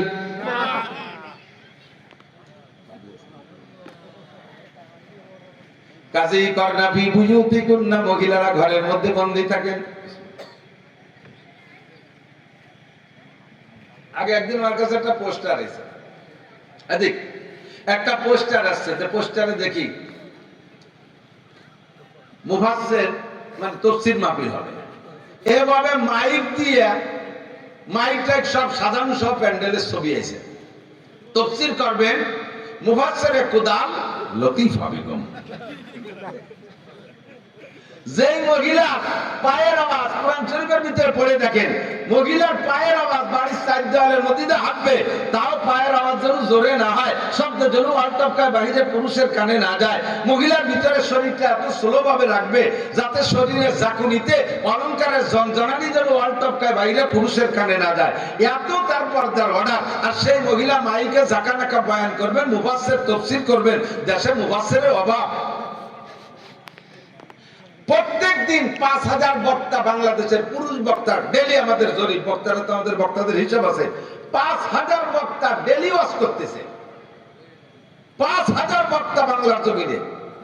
আর প্রত্যেক বক্তা ডেলি মিনিমাম 2টা করে মাহফিল করে, তাহলে 5000 দুগুণে 10000 মাহফিল ডেলি হচ্ছে সর্বনিম্ন। আবার কেউ কেউ 3-4টে 5টা করে, আমার যেমন 3-4টে 5টাও বেশি যায়, আজও 4 দিয়ে।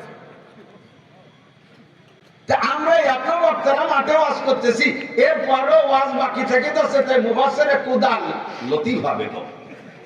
আগে রাস্তায় ওই যে সরকার মাটি কাটার জন্য মিটিকে ব্যবহার করতো না, ওই জায়গা কুদালের কাজে ছিল, এখন সরকারটা বন্ধ করে দিচ্ছে, এখন তাফসীরে চলে এসেছে, যে নাম মুফাসসিরে কুদাল লতিফা বেগম। কত বড় ঘৃণিত কথা, যেখানে নবী আলাইহিস সালাম ওই কথা বলতে যে সরে চলে আসছি। আপনি কতটুকু এলেমের অধিকারী? সিদ্দিকা আয়েশার মতো আলেমা ধরে, যে আয়েশা রাদিয়াল্লাহু তাআলা আনহার পরামর্শ সাপেক্ষে নারীদের শিক্ষানীতি সংবিধান তৈরি হয়, যে আয়েশার কাছে কাছে এলেম আবু বকর শেখে, যে আয়েশার কাছ থেকে অজানা এলেম ওমর শেখে, সাহাবায়ে কেরামরা শেখে, সেই আয়েশাকে হুজুর সেই সময় বললেন না, ও আয়েশা বেটিরা যেহেতু আমার কাছে ওয়াজ শুনতে চাচ্ছে, তা তুমি একটু যাও, জিদ্দা যাই একটু ওয়াজ করে আসো, তায়েফ যাই একটু তুমি বিটিকে নিয়ে একটা মাহফিল করে আসো, তুমি একটু জুবাইল যাও, তুমি একটু খাইবার যাও, তুমি একটু খন্দক যাও। কোন জায়গায় আয়েশা ফাতেমা খাদিজারে পাঠাইলেন না। হুজুর বললেন কন্যা আপনি বুঝিত কন্যা, তোমরা বাড়িতে রুটি বানাও, আমি ওয়াজ করে আসি, ওয়াজটা আমি করে আসি, তোমার ঘরের মধ্যে কেউ আসলে তারে তুমি পড়াইও, তোমার যাওয়া লাগবে না। হুজুর আলাইহিস সালাতু ওয়াস সালাম সাহাবায়ে কেরামদেরকে নিয়ে বিভিন্ন পয়েন্টে পয়েন্টে নারীদের জমা কইরা তারপরে সেখানে বয়ান করছেন। তা তবুও সেই বক্তা সংকটকালে, এখন তো বক্তা সংকট না, এক বাংলাদেশের ৫-১০ হাজার বক্তা এবং প্রত্যেক মসজিদের ইমাম খতিব সাহেবরা বক্তা, দাওয়াত ও তাবলীগের মধ্যে বক্তা, শত শত উলামায়ে কেরাম পীর মাশায়েখ বক্তা, এর ভিতরেও আমাদের দেশে বক্তা সংকটে পড়ছে, মহিলা বক্তা দিয়ে ওয়াজ করাতে হবে। সাথে সাথে আমরা উলামায়ে কেরাম আরেকটা কুপ্রথা চালু করছি, অনুমতি দিছি। আপনাদের পাবলিকের কোনো দোষ না, আপনাদের আমরা যে যেভাবে বুঝিয়ে নিতে পারি, ভেড়ার বালের মতো যে কটা তাড়াই নিয়ে যেতে পারি, আপনাকে ভেড়ার বালের মতো ভাই আমরা তাড়াই নিয়ে যাচ্ছি, আপনাদের দোষ না। উলামায়ে কিরাম এই জায়গা প্রজেক্টর ব্যবহার করায়, উলামায়ে কিরাম প্রজেক্টর ব্যবহার করায়, এখানে প্রজেক্টর মেশিন দিয়ে মহিলাদের ভিতরে একটা পর্দা দিয়ে দিয়েছে, ওই জায়গা দেখে আছে না? কয় কি এগুলো কেন করা হলো? কয় যে ওটা মহিলারা দাবি করছে, তা তো ওরাই বেশি দিচ্ছে, অজের টাকা ওরাই বেশি দিচ্ছে, তা কইছে বক্তার মুখ না দেখতে পেলে অর্চনী তৃপ্তি পাওয়া যায় না। এই জন্য অশ্বনা মুখ দেখে বয়ান শুনবে বিদায় তাদের রিকোয়েস্টে পর্দা দিয়ে দিয়েছে, অশুনতেছে। খেয়াল করেন, এ পর্যন্ত শেষ না। এই জায়গায় একটা মেশিন দিয়ে মহিলাদের ভিতরে পর্দায় প্রজেক্টরে আমার ছবি দেখাচ্ছে, মাঝে মাঝে ক্যামেরা ঘুরে, আপনারাও কারা কারা আসছেন ঘুরে এক নজর দেখায়, ঠিক না? এইটারে আপনি কিভাবে জায়েজ বললেন? যদি এটারে জায়েজ বলেন তাহলে পর্দার ব্যাপারে সেম, কুল্লিল মুমিনিন ইয়াগুদ্দু মিন আবসারিহিম, পুরুষদেরকে বলে দেন চোখ নিচু রাখবে, অকুল্লিল মুমিনাত নারীদেরকে বলে দেন ইয়াগুদ্দু মিন আবসারিহিন, তারা যেন পর পুরুষের চেহারা না দেখে। আজকে আমরা মহিলাদেরকে পর্দা দিয়ে ঘিরে দিছি, আমরা তাদেরকে দেখতেছি না, ঠিক? Thank you, welcome. কিন্তু আমরা জায়গায় যারা বসে আছি, আমাদের ছবিটা মহিলাদেরকে দেখানো হবে। আর মুফতি সাহেব বয়ান করবেন, উনি নিজেই বলেন যে হ্যাঁ মা বোনরা আমাকে অনেক লাইক করে, আমার কাছে ফোনও করে, ওনারা আমাকে খুব লাইক করে, উনি খুব লাইক করে। তো ওটা আমাকে দেখতে চেয়েছে, অনেক আপা অনেক মা খালারা আমার কাছে ফোনও দিয়েছে, হুজুর আপনি কি একটু লাইভে একটু কি কয় প্রজেক্টর ব্যবস্থা করাতে পারেন, আমরা একটু আপনাকে দেখে দেখে বয়ান শুনতাম। এই মহিলাদের রিকোয়েস্ট উনি অনুমতি দিচ্ছে। তাহলে যদি এটা জায়েজ হয়, ওই জায়গায় একটা মেশিন দেন, এই জায়গায় একটা পর্দা দেন, কোন কোন বিটি রাইছে আমরাও দেখবো।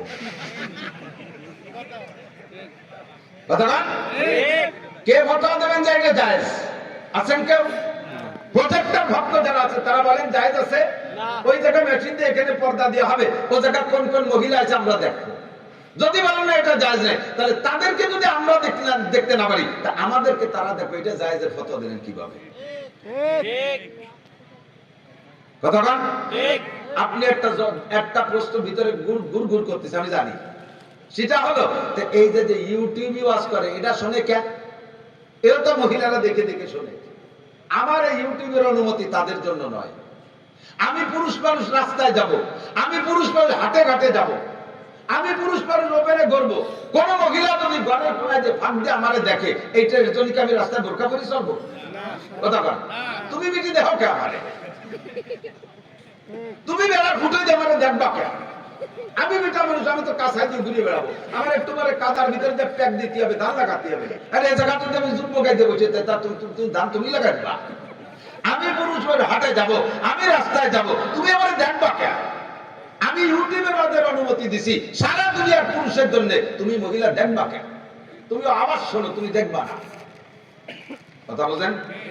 আমি এই জন্য ইউটিউবের অনুমতি দিছি, বাকি প্রজেক্টরের অনুমতি দেব না। একটু ডাইরেক্ট দেখতে একজন বলতেছে যে হুজুর আমি প্রজেক্টরের পর সেই দিন থেকে আমার প্রজেক্টরের বয়ান আমার বউরে নেই না।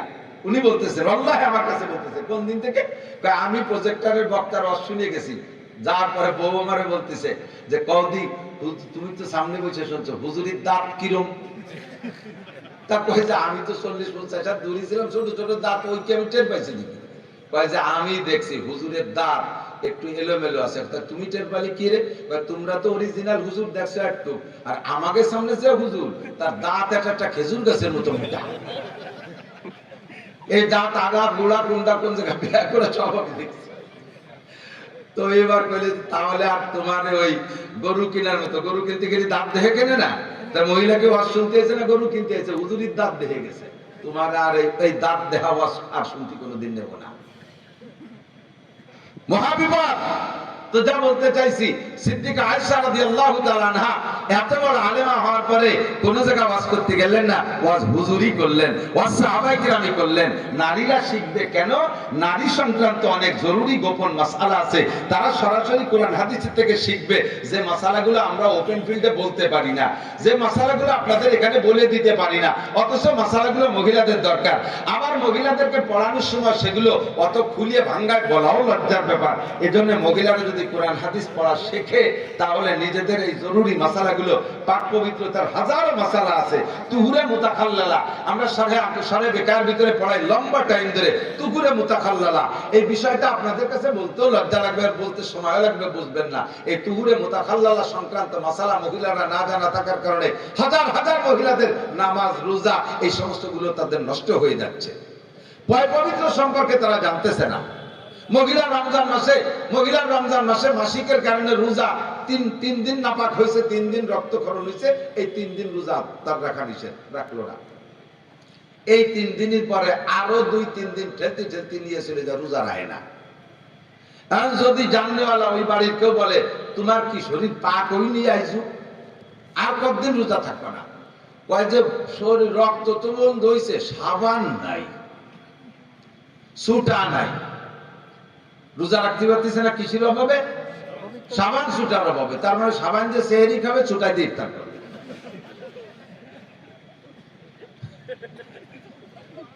সাবান সুটার অভাবে রোজা রাখতে পারতেছে না, রক্ত বন্ধ হয়ে গেছে 3 দিনের মধ্যে। একটু লজ্জা লাগতেছে অনেকেরই, আমারও লাগতেছে, কিন্তু এই মাসে একটু হিট দিচ্ছি, এই জন্য হিস দিচ্ছি যাতে আপনার অভিজ্ঞতার মধ্যে আসে যে হ্যাঁ, আপনার মেয়েটাকে নিজেকেই ওই কোরআন হাদিস থেকে এই মশলাটা শেখানো দরকার, নইলে কিয়ামত ওই সন্তান আপনার বিপক্ষে মামলা দেবে। রব্বানা ইন্না আতানা সাদাতানা ওয়া কুবারানা ওয়া আদাল্লুনা সাবিল রব্বানা আতিহিম দাইফাইন মিনাল আযাব ওয়া লা'আনহুম লা'নান কাবীরা। আল্লাহ, আমি ইংরেজি জানতাম না, আমার আব্বা আমারে ইংলিশ মিডিয়ামে পড়াইছে। আমি সায়েন্স বিজ্ঞান জানতাম না, আমার আব্বা আমারে যশোর খুলনা কলেজ বিশ্ববিদ্যালয়ে নিয়ে ভর্তি করে এগুলো পড়াইছে। তেমনি আমি কোরআন জানতাম না, আমি শরীয়ত জানতাম না, আমার আব্বা আমাকে সেগুলো কেন শেখাই নাই? দুনিয়ায় জানা জানতাম তা শেখানোর জন্য লক্ষ লক্ষ টাকা খরচ করলো, আমার হোটেল হোস্টেল ভাড়া করে সে জায়গা আমাকে রেখে লেখাপড়া করাইলো। কেন আমার কোরআন শিক্ষা দিল না? কেন আমার হাদিস শিক্ষা দিল না? কেন আমার ফিকহ শিখাইলো না? আপনি কিন্তু ফাইনে মিনাল আযাব, আমার এই পণ্ডিত আব্বারে ডবল শাস্তি দাও, আমার পণ্ডিত আব্বারে ডবল ধুলাই দিবা, নইলে আমি সিঙ্গেল মার খাইতে রাজি না, তাদেরকে ডবল ধুলাই দিবা। আর আমার সামনে এনে দাও আরিনাল্লাযিনা আদাল্লানা মিনাল জিন্নি ওয়াল ইনস, আমার যেই সমস্ত মুরব্বিরা জিন আর ইনসানদের মধ্য থেকে, জিনদের পর অভিযোগ, আর ইনসানে মানুষ মা বাবার উপরে অভিযোগ করবে, যারা আমারে গুমরাহ করেছে আমি তাদেরকে এক নজর দেখবো। আল্লাহকে তুমি তাকে এই জায়গা দিয়ে লাভ কি? তারা তাকে জেলখানায় ভুগতেছে, তারা সেখানে থাকবে, তোমারটাই তুমি পড়ো, তোমার আবার তাকে দেখার কি? কারণ না, আমি একটু দেখো। দেখে কি করবি আগে ক, তারপরে দেখাবো। না জালহুমা তাহতা আকদামিনা, পায়ের নিচে ফেলাইয়া একটু পালাবো পরান বইয়ে। তারা যে তোর আব্বা আমাকে, তাতে কি হবে? যে আব্বা আমার আমার ভবিষ্যৎ নিয়ে ভাবলো না, যে আব্বা আমার আখিরাত নিয়ে ভাবলো না, ওই আব্বা আমার আখিরাত ভাবার সময় আমার নাই। কথা বলে? যে আব্বা মা আমাকে জাহান্নামে ফেলে দিল, ওই আব্বা মা কোন কয়বরে কোন জাহান্নামে পড়বে আর কত পরিমাণ শাস্তি পাবে, আমার একটু মায়ের দরকার নেই। না জালহুমা তাহতা আকদামিনা, মুখের উপর একটা পাড়া দেবো, বুকের উপর উঠে একটু লাফাবো, এরপরে ঘাট ধাক্কায় জাহান্নামের মধ্যে ফেলাইয়া উনারে সিঁড়ি বানায় আমি নামবো। কেন তারা আমাকে দিন শিক্ষা দিল না? কেন তারা আমাকে দিন শিক্ষা দিল না? আমাকে আদর্শ মা বানাইলো না কেন? আমি যদি আদর্শ মা হইতাম তাহলে আমার প্র্যাকটিক্যাল প্রোটেকশন যা হইতো সেদিকে যাইতো। আলহামদুলিল্লাহ, গত শনিবারে আমার আম্মাজান মারা গেছে। গত শনিবারে আমার মায়ের জানাজা আমরা 4 ভাই হাফেজ মাওলানা মায়ের খাটটা আমরা কাঁধে করে দিছি। আমার মা একজন মূর্খ মানুষ, আমার মা একটা কোরআন পড়নেওয়ালি মা। 4 শুক্রবারে আগে আমার মা একটু একটু হুশ। শুক্রবারে আমি জুমার দিন বলতে, মা আমি জুমার নামাজ পড়াইতে যাই, দোয়া করেন। মা বলতেছে আজ কি বার? ভালো হুশ নেই, কখনো হুশ কখনো আজ কি বার? আমি বললাম মা শুক্রবার। তাই তোমরা আমারে বলবা না আমি একটু সূরা কাহাফটা পড়তাম? 2 বছর বিছানে পড়া, পোলাপানের মতো প্যাম্পাস পরায় রাখি, মুখে উঠেই খানা খাওয়াই, সব আমরা করি আমার বাচ্চাদের মতো। সেই মা আমারে কয় তোমরা আমারে বলবা না আমি একটু সূরা কাহাফটা পড়তাম? আমি বললাম মা আপনি তো বসতেও পারেন না, দেখি কি পড়তে পারেন? কয় না আমি মুখস্থ পড়বো। তা পড়েন মা। আমার সামনে আল্লাহে আমার মা সূরা কাহাফের শেষ পৃষ্ঠা আমার মুখস্থ শুনে বললেন আমার কি হয়েছে বাপ? আমি কোরআন পড়নালী মায়ের সন্তান। আমার মা মারা যাওয়ার পরে আমার ছেলে, আমাদের ছেলে পেলে, আমার মায়ের একেবারে সন্তানদের ভিতরে আমার 4 ছেলে হাফেজ, মেয়ে একটা হাফেজ, আমার ভাই বেটারা হাফেজ, আমার ভাগ্নেরা হাফেজ, তার শাখা পোশাখা।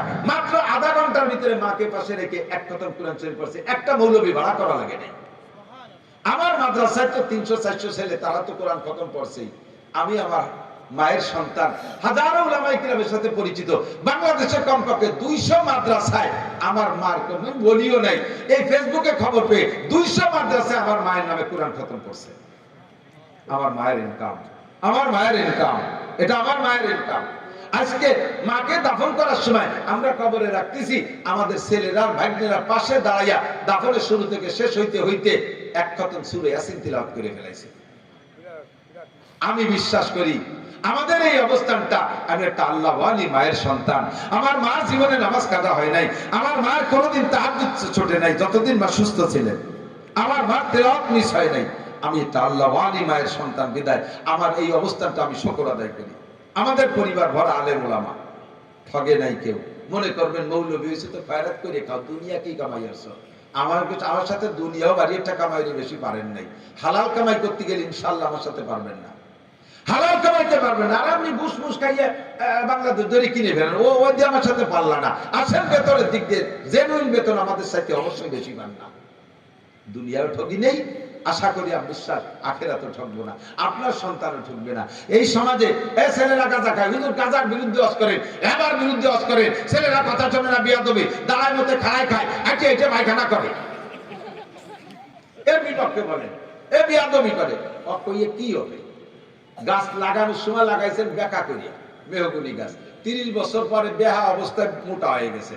এই 30 বছরে বেকা গাছ সারা গ্রামে সবাই দড়ি বাঁধে টানলে ও কি সেরি সোজা হওয়া যাবে? আমরা বেহা হয়ে যাবো, গাছ সোজা হবে না। লাগানোর সময় সোজা লাগালি পারা অমনি সোজা হয়। জন্মের সময় যার বিসমিল্লাহ কবুল, ও ছেলে নবীর সেবা করে না কবুল। সরমুনা বিশ্বমুজির একটা বাংলা ঘর। জন্মের সময় যার বিসমিল্লাহ কবুল, ও ছেলে নবীর সেবা করে না কবুল। মা যদি খারাপ হয় সন্তান ভালো হওয়ার আশা খুব কমই করা যায়। মা হলেন রাইস, মা হলেন আসল। এখন বাংলাদেশে ছাঁচের পিঠে চলছে না, আমাকে দিক সিটেই পিঠে কয়, ঠিক আছে? সিটেই পিঠে না, সিটেই পিঠে কি এক প্রকারের না 3-4 প্রকারের? কিছু আছে সোজা সোজা নৌকোর মতো, কিছু গোল, কিছু এরকম বেহা কোড়া কোড়া, এক পাশ গাড়ি বাঁধে আর এক পাশ খাওয়া যায়। কি এইরকম বেহা কোড়া সোজা গোল এরকম আলোকে একই সিটে পিঠে, সাজ যেমন পিঠে সেরকম, সাজ যেমন পিঠা তেমন। আপনার বউ প্যান্ট শার্ট টাই কোট করে ঘুরে বেড়াবে, আর সেই পেটে আমার ছবি বয় হবে, সংসার পরিপুরি হবে। মিয়া গুলাম পরোয়ার পয়দা হবে, এই মিয়া গুলাম পরোয়ার, মুফতি ওয়াক্কাস, মুফতি গুলামুর রহমান, এই সমস্ত নেক সন্তান পয়দা দিতে হলে সাজটা গুণ সাইজ মতো লাগবে না, বেহা সাটলি বিহা তাই পয়দা হবে। আর কোন জায়গা, কোন স্কুল কলেজ ইউনিভার্সিটিতে মেয়েদেরকে মাতৃত্বের শিক্ষা দিচ্ছে না, মেয়েদেরকে মাতৃত্বের শিক্ষা দিচ্ছে না, সব জায়গা নারীদের পুরুষত্বের শিক্ষা দিচ্ছে। দেখি কলেজ বিশ্ববিদ্যালয়ের ছাত্রীরা পার্কে বসে ছেলেরাও সিগারেট খাচ্ছে, পুরুষরাও সিগারেট খাচ্ছে, দেখছেন না আপনারা? মেয়েরা ছেলেরাও সিগারেট খায়, মেয়েরাও সিগারেট খায়। সুবহানাল্লাহ, কি বিল্লাহ, একটু কন্যা কিছু। আমাদের এই মহিলা মাদ্রাসার মেয়েরা জীবনও সিগারেট সেনবেই না, কথা কান। এরা সকালবেলা ঘুম থেকে ফজরের সময় উঠবে, পারলে তাহাজ্জুদ পড়বে, পড়া এরপরে ফজরের নামাজ পড়া তেলাওয়াত করে, এরপরে পরিবারের সকলের জন্য নাস্তা তৈরি করে, এরপরে ফাঁকে স্ট্রাকচার পড়বে, সবাইকে কাজে নামাই দিয়ে সাংসারিক কাজ নিয়ে ব্যস্ত থাকবে। আল্লাহর রহমতে সংসারের ভিতরে একটা সুখের পরিবেশ, সবকিছুতে মজা। স্বামী চাকরি করে চট্টগ্রাম, আর কি বলে স্ত্রী চাকরি করে ভোলা। এই দুনিয়ায় জেনারেল তো, একজন চট্টগ্রাম একজন ভোলা, এই দুজনে ভোলারটা বউ ভুলেই গেছে, চাকরি করে ভোলা, তা মনে রাখবে কি এনে? আবার ওনারও জায়গা যা জরুরত তারও অভাব নাই, আর এনারও অভাব নাই, সেও অভাব হতে হতে মিটবে, জীবনে কোনোদিন সুন্দর একটা সংসার করবে না। মোটা পয়সাই কামাই করবা, সুখ পাবা না। মোটা পয়সা কামাই করবা, স্বামী স্ত্রী যে একটা আনন্দ, স্ত্রী যে একটা মজার নিয়ামত, এটা বুঝবা না। হুজুর বলেন আর দুনিয়া কুল্লুহা মাতা, দুনিয়ার সবই পুরুষের জন্য ভোগ সামগ্রী, সবই ভোগ সামগ্রী। অখাইরু মাতায় দুনিয়ার মারআতু সালেহা, একজন পুরুষের জন্য দুনিয়ার সবচেয়ে শ্রেষ্ঠ নিয়ামত হলো সুন্দরী, রূপসী, গুণবতী, ধার্মিক স্বামী ভক্তা স্ত্রী। সুন্দরী, রূপসী, গুণবতী, ধার্মিক স্বামী ভক্তা স্ত্রী একজন পুরুষের জন্য সবচাইতে বড় নিয়ামত। আপনারা পান নাই মনে, এই জন্য ঠিকঠাক কিছু বলেন না।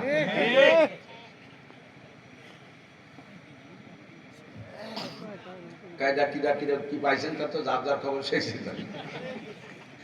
যারা একটু ভালো, এরকম যে কয়টা গুণের বউর কথা কইলাম, এরকম বউ যারা পাইছেন তারা একটু জোরে কোন যে ঠিক, সবাই ঠিক। বাস্তবিক কিন্তু তাই, ঠিক না? আপনি মাঠের থেকে আসছেন, বাসায় আসছেন, স্ত্রী আপনাকে মুখখান বেজার দেখে দৌড়ে এসে, কি ব্যাপার, কি হয়েছে? কয় মাঠে গন্ডগোল লাগছে, সে জায়গা পোলাপান, আমাকে কেউ ছিল না, মোল্লারা কটা চর থাপ্পড় দিয়েছে, পিটেন পাটে। স্ত্রী যদি ভালো হয় তাহলে কি বলবে? বলবে ও কোনো ঘটনা না। পুরুষ মানুষ আজ 2 চর খাইছেন, কালকে 5টা দিয়ে দিবে। এর জন্য আমি মুখ বেজারে বসে থাকতে, ঠিক আছে, দোয়াই বসাই পরিষ্কার করে গোসল টোসল করে কাপড় চুল পরে বলছে আপনি থাকেন, আমি আমার 5টা ভাইরে দাওয়াত দিচ্ছি, আমার ভাইরা আছে প্রতিশোধ নেবে। কিছু করুক আর না করুক, তাৎক্ষণিক ভাবে তার একটা সান্ত্বনা দেয়া। স্বামী খুশি হয়ে গেছে, খুশি হয়ে গেছে। এলো আদর্শ বউ। এবং এই আদর্শ শিখতে হবে কোন জায়গায়? স্কুল কলেজ কোন জায়গায় শিখায় না, এই কারখানার মধ্যে শিখায়, এই ইন্ডাস্ট্রিতে শিখায়। আর একজন আইসে মাইটার খাইয়া, বউটা কেমন কাজ, কি ব্যাপার, মুখ কুলাকা দেশে দুলাই পারো খালি বাংলায়, তো মাগিকে সাথে পিঠাকে সাথে তো পারো না, খাইছো দুলাই, এইরকমই খাবা। সেদিন আবার চুল উঠে বেলাইতো না, আজকে তোমার দাড়ি শেষে, এই তো শোন। এখন যদিও বাইরে পুরুষের সাথে পারে নাই, বোর সাথে তার বাড়তি অসুবিধা নাই। মাছ আইছিল, আইলো লাঠি গুজা, আয় ওই 170 করতে যাবে, মায়ের খাইয়েছে বিটাকে কাছে, শ্রদ্ধায় ভোট বিধি। এই যে হজবরালার উল্টো পাল্টা, এটা তো ওই একই কারণে, ধর্ম শিক্ষা জ্ঞান না থাকা আর না থাকার পার্থক্য। কথা বলেন ঠিক না? এজন্য আল্লাহ বলেন হে নবী, উম্মতের কাছে জিজ্ঞাসা করেন, শিক্ষিত আর অশিক্ষিত কোনোদিন সমান হতে পারে কিনা, জাননেওয়ালা না জাননেওয়ালা কোনোদিন সমান হতে পারে কিনা। যেমন কুল হাল ইয়াস্তাবিল আমা ওয়াল বাসীর, চক্ষুওয়ালার অন্ধ, অন্ধ আর চক্ষুওয়ালার যেমন সমান হতে পারে না। কুল হাল ইয়াস্তাবিল হাই ওয়াল মাইয়িত, জীবিত আর মরা মানুষ যেমন সমান হতে পারে না, তেমনি শিক্ষিত আর মূর্খ সমান হতে পারে না। এবার শিক্ষিত কাকে বলে? সারা দুনিয়ার সর্বশ্রেষ্ঠ সার্টিফিকেটের অধিকারী ছিল তৎকালীন মিস্টার আবু জাহেল, নাম ছিল আমর ইবনে হিশাম, উপাধি ছিল আবুল হেকাম, আরবের গভর্নর ছিল, সৌদি আরবের গভর্নর ছিল এই আমর ইবনে হিশাম, নাম তার, উপাধি ছিল আবুল হেকাম। জ্ঞানীদের পিতা বিদ্যাসাগর, দুনিয়ার যত সার্টিফিকেট তৎকালীন সম্ভব সবই তার ছিল, কিন্তু ছিল না শুধু কোরআনের সার্টিফিকেট। নবী পাকের জবান দিয়ে আল্লাহর পক্ষ থেকে বেরিয়ে আসলো, তোমার সব সার্টিফিকেট এক পাশে থাক, যেহেতু তোমার কোরআনের সার্টিফিকেট নাই, কাজেই তুমি আজকে থেকে আবুল হেকাম না, তুমি এখন থেকে আবু জাহেল, তুমি মূর্খদের বাবা, তুমি মূর্খদের গডফাদার। তোর মতো জাহেল আর মূর্খ নাই, যে আন্তর্জাতিক খ্যাতি সম্পন্ন জাহেল, কিয়ামত পর্যন্ত মানুষ তোকে আবু জাহেল বলে চিনবে। আবুল হেকাম তোর উপাধি আর থাকবে না, মুছে যাবে। তোর নাম যে আমর ইবনে হিশাম, এটাও মানুষ জানবে না, মানুষ তোকে আবু জাহেল হিসেবে চিনবে। কথা বলেন ঠিক কি ঠিক না? নাই শুধু কোরআনের সার্টিফিকেট, ডাক্তারি সার্টিফিকেট ছিল, ইঞ্জিনিয়ারিং সার্টিফিকেট ছিল, পলিটিশিয়ান সার্টিফিকেট ছিল, ল সার্টিফিকেট ছিল, সব সার্টিফিকেট থাকা সত্ত্বেও নাই শুধু কোরআনের সার্টিফিকেট, তাই তার নাম আবু জাহেল। সেম কোয়ান্টিটি দোস্ত, আপনি যতই জানেন না কেন, জেনারেল যত বড় শিক্ষিত হন না কেন, আপনি কোরআন জানেন না তো আপনি ওই কাতারের একজন হয়ে যেতে পারেন। একটু ছোট্ট একটা কথা বলে শেষ করে দেবো, আজানের শব্দ কইছে, আমারও ব্যস্ততা অনেক, এদিক তাকান। এক শিক্ষিত ভদ্রলোক, আগের বইতে মুরব্বীরা পড়েছেন, আমি সেটাই একটু পুনরাবৃত্তি করছি। আমি বইতে পড়ি নাই, ভাইরা পড়তো বড়রা, আমি তাই শুনে মুখস্থ হয়েছে। ছোটবেলায় যা শুনতাম মনে থাকতো, পেরেন্টসেরও ভালো। ওই এক শিক্ষিত পণ্ডিত, উনি নদী পার হয়ে উপার যাবে, তো খেয়া ঘাটে আইসিয়া ওই পণ্ডিত লোক পাণ্ডিত্যের সাথে খেয়াল আর উপরেতে ডাকতে, খেয়াল আবার উপর বসে বিড়ি খাচ্ছে, তো এবারেতে ডাকতেছে, ও হে কর্ণধর তরি তরে তরাও, ও হে কর্ণধর তরি তরে তরাও। কর্ণধরের সাতায়তা বোঝে না। কর্ণধর মানে যে খেয়াল আর তা তো জানে না। কর্ণধর মানে কান ধরা আলাদা। ও তা শোনে উনি হচ্ছে কোন কান ধরে কিনা বসে রয়েছে তারে কইতে। তরি মানে যে নৌকা, তর মানে কিনারে, তরাও মানে কাঁচাও, এত তার শেষা জান না। ও বসে বসে বিড়ি খাইয়ে যাচ্ছে। এই পাশের এক কৃষক এসে মুরব্বী আপনি কি বলতেছেন, কি আপনার উদ্দেশ্য কি? আমাকে উপহার দিতে হবে, কর্ণধর তরি তরাচ্ছে নয়। ওই ভাবে ডাকলে হবে না, আমি খেয়ে আইনে দিছি। এ আমাকে বেটা হোক, উপহার বসে তোর বাপের এই দিছিস, তাড়াতাড়ি আয় যে বেটারা বসে নিয়েছে বাংলা বাড়ি দিছে, তাড়াতাড়ি খেয়ে নিয়ে চলে এসে। এই লোক খুঁজে কি ব্যাপার, এত ভালো উনি করলাম তারপরে আসলো না, আর এই বকানি দিয়ে খেয়ে আনছে তাতে আমি আসার পরে উঠছে খেয়ায়, খেয়ায় উঠার পরে কদ্দুর যাওয়ার পরে বলতেছে, ও হে কর্ণধর তুমি কি বাংলা লেখাপড়া জানো? স্যার বাংলা যদি দুই এক লাইন জানতাম তাহলে কি খেয়া বাইয়ে বেড়াইনি, তো কমপক্ষে খুলনা মিলি যাই একটু লিহেল পারিয়ে রেখা দিবে। তুমি বাংলা জানো না বাঙালি, তাহলে তোমার জীবনে চাইরা নাই মিশিয়ে। চিন্তে পড়ে গেলে একদিন তুই কি কইনি, আমার এই সার্টিফিকেট তো কেউ দিইনি, আমার জীবনে বলে চাইরে না মিশে, চুপ করে রয়েছে আল্লাহর সামনে না বাড়ে। কদ্দুর যে বলতো, হে কর্ণধর তুমি কি অঙ্ক হিসাব জানো? স্যার তাও যদি জানতাম তবুও তো একটু অন্য কাজ করি। আপনি কি শুরু করলেন, পার হওয়ার দরকার হন্দি চুপ করেন। তাহলে তোমার জীবনের আটা নাই মিশে, আগে চাইলে না পরে এই দেওয়া চাইলে না, আটা নাই মিশে। ও চুপ করে রয়েছে আল্লাহ আর আটা আছে এর মধ্যে আপনা দেয়। কদ্দুর আগে বলে, ও হে কর্ণধর তুমি কি ইংরেজি লেখাপড়া জানো? কয় স্যার আমার গোষ্ঠীতেও কেউ ইংরেজিতে আলিফও জানে না। কি শুরু করলেন, আপনার পার হওয়ার দরকার তাই না। তাহলে তোমার জীবনের বারবা নাই, মনে আছে না মুরব্বীরা? চাইলে না আটা না বারবা নাই মিশিয়া। ও চুপ করে রয়েছে আল্লাহ তবুও তো চাইলে না আছে। একটু আগাইয়া ছাড়ছে আকাশে বিশাল মেঘ, তুমুল ঝড়। এখন খেয়াল এতক্ষণ খরার মধ্যে খেয়ে বেড়েছে, আকাশে মেঘ হয়েছে, একটু ঠান্ডা হয়েছে, ও বইটে স্লো করে দিয়েছে। এখন ওই ভদ্রলোক বলতেছে, ও হে কর্ণধর আকাশে মেঘ করেছে, নৌকা দ্রুত বাও, উপার পার হও, পার করো। এখন বলতে না স্যার এতক্ষণ খরার মধ্যে দিয়ে বেরিয়ে বেড়েছে, একটু মেঘ হয়েছে, একটু আস্তে আস্তে যাই। নদীর মধ্যে থাক কিছুক্ষণ, ঠান্ডা ঠান্ডা একটু ঘুরি। তো উনি বলতেছে না তুমি তাড়াতাড়ি পাও।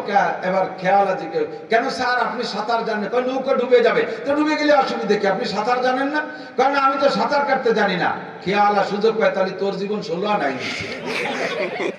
আমি তো রয়েছি তুই সাঁতার কাটতে জানিস রে, তোর ইংরেজি বাংলা বাং করতে খেয়া মারতে পারবে না, কথা বল না কেন? ডুবে পারবি তুই, শীত হয়ে থাকবি তোর পেট খাবে শগুনি, উবুর হয়ে থাকবি তোর ভাষা খাবে কুত্ত। বাংলা ইংরেজি অঙ্ক নদী পার করতে পারবে না, তোর জীবন 16 নাই গেছে, কথা কান। ম্যাট্রিক পাস, হাইএ pass, BA pass, MA pass, doctor, engineer এসব তুমি পারো না পর্যন্ত শেয়ার। তুমি কোরআন পারো না, তোমার 16 নাই মিশিয়া তুমি পুলসিরাতের নদী পার হইতে পারবা না, ওই নদীর মধ্যে ডুবে মারবা। আর আল্লাহর রহমতেই পারো না পার যদিও না থাকে, চাইলে না কোরআনের বদৌলতে সব নদী পার হয়ে উপর চলে যাবে, ঠিক কিনা? আপনাকে আপনার ছেলে মেয়ে সকলকে একটু 16 আনা পাস করা, 12 আনা পর্যন্ত রাখেন না, আর চাইলে না কোরআন দিয়ে পুরো করেন, নইলে কিন্তু পথে পড়ে যাবেন। ভাষাগত ত্রুটি বিচ্যুতি মার্জনীয়। যা বলেছি শুনেছি, আল্লাহ আমল করার তৌফিক দান করুন। আপনারা মহিলা মাদ্রাসায় তো আসতে পারেন না, পুরুষ মাদ্রাসায় যে শুনেন বুখারী শরীফের সবক অবিহি কলা হাদদাসানা যে কেমন একটা জিনিস, অবিহি কলা হাদদাসানা টান যে কত মজা। আজকে একটা শেষ সবক এখানে বসে শুনে যাবেন, আছেন তো ইনশাআল্লাহ? হযরত মুফতি গোলামুর রহমান সাহেব এই অবিহি কলা হাদদাসানার শেষ সবক বুখারী শরীফের শেষ সবক পড়ে শোনাবেন। বুখারী শরীফ খতমের পরে দোয়া কবুল হয়, হাজারো নজরিয়া। কোরআন শরীফ খতমের পরে দোয়া কবুল হয়, মানে কোরআন শরীফের পরেই দোয়া কবুল হয়, এরপরে খতমে বুখারীর পরে দোয়া কবুল হয়। আমরা দেশের জন্য, দশের জন্য, জাতির জন্য, ব্যক্তি প্রয়োজন, ময় মুরব্বী মরহুম মুর্দাগান যারা কবরে চলে গেছে সকলের জন্য আজকে খতমে বুখারীর উপরে কবুল দোয়া নিয়ে যাব ইনশাআল্লাহ। থাকবেন তো ইনশাআল্লাহ শেষ পর্যন্ত? সুবহানাল্লাহি বিহামদি, সুবহানাল্লাহিল আযীম। আল্লাহ পাক রব্বুল আলামিন আমাদের বুঝার আমল করার তৌফিক দান করুন। সুবহানাল্লাহি বিহামদি।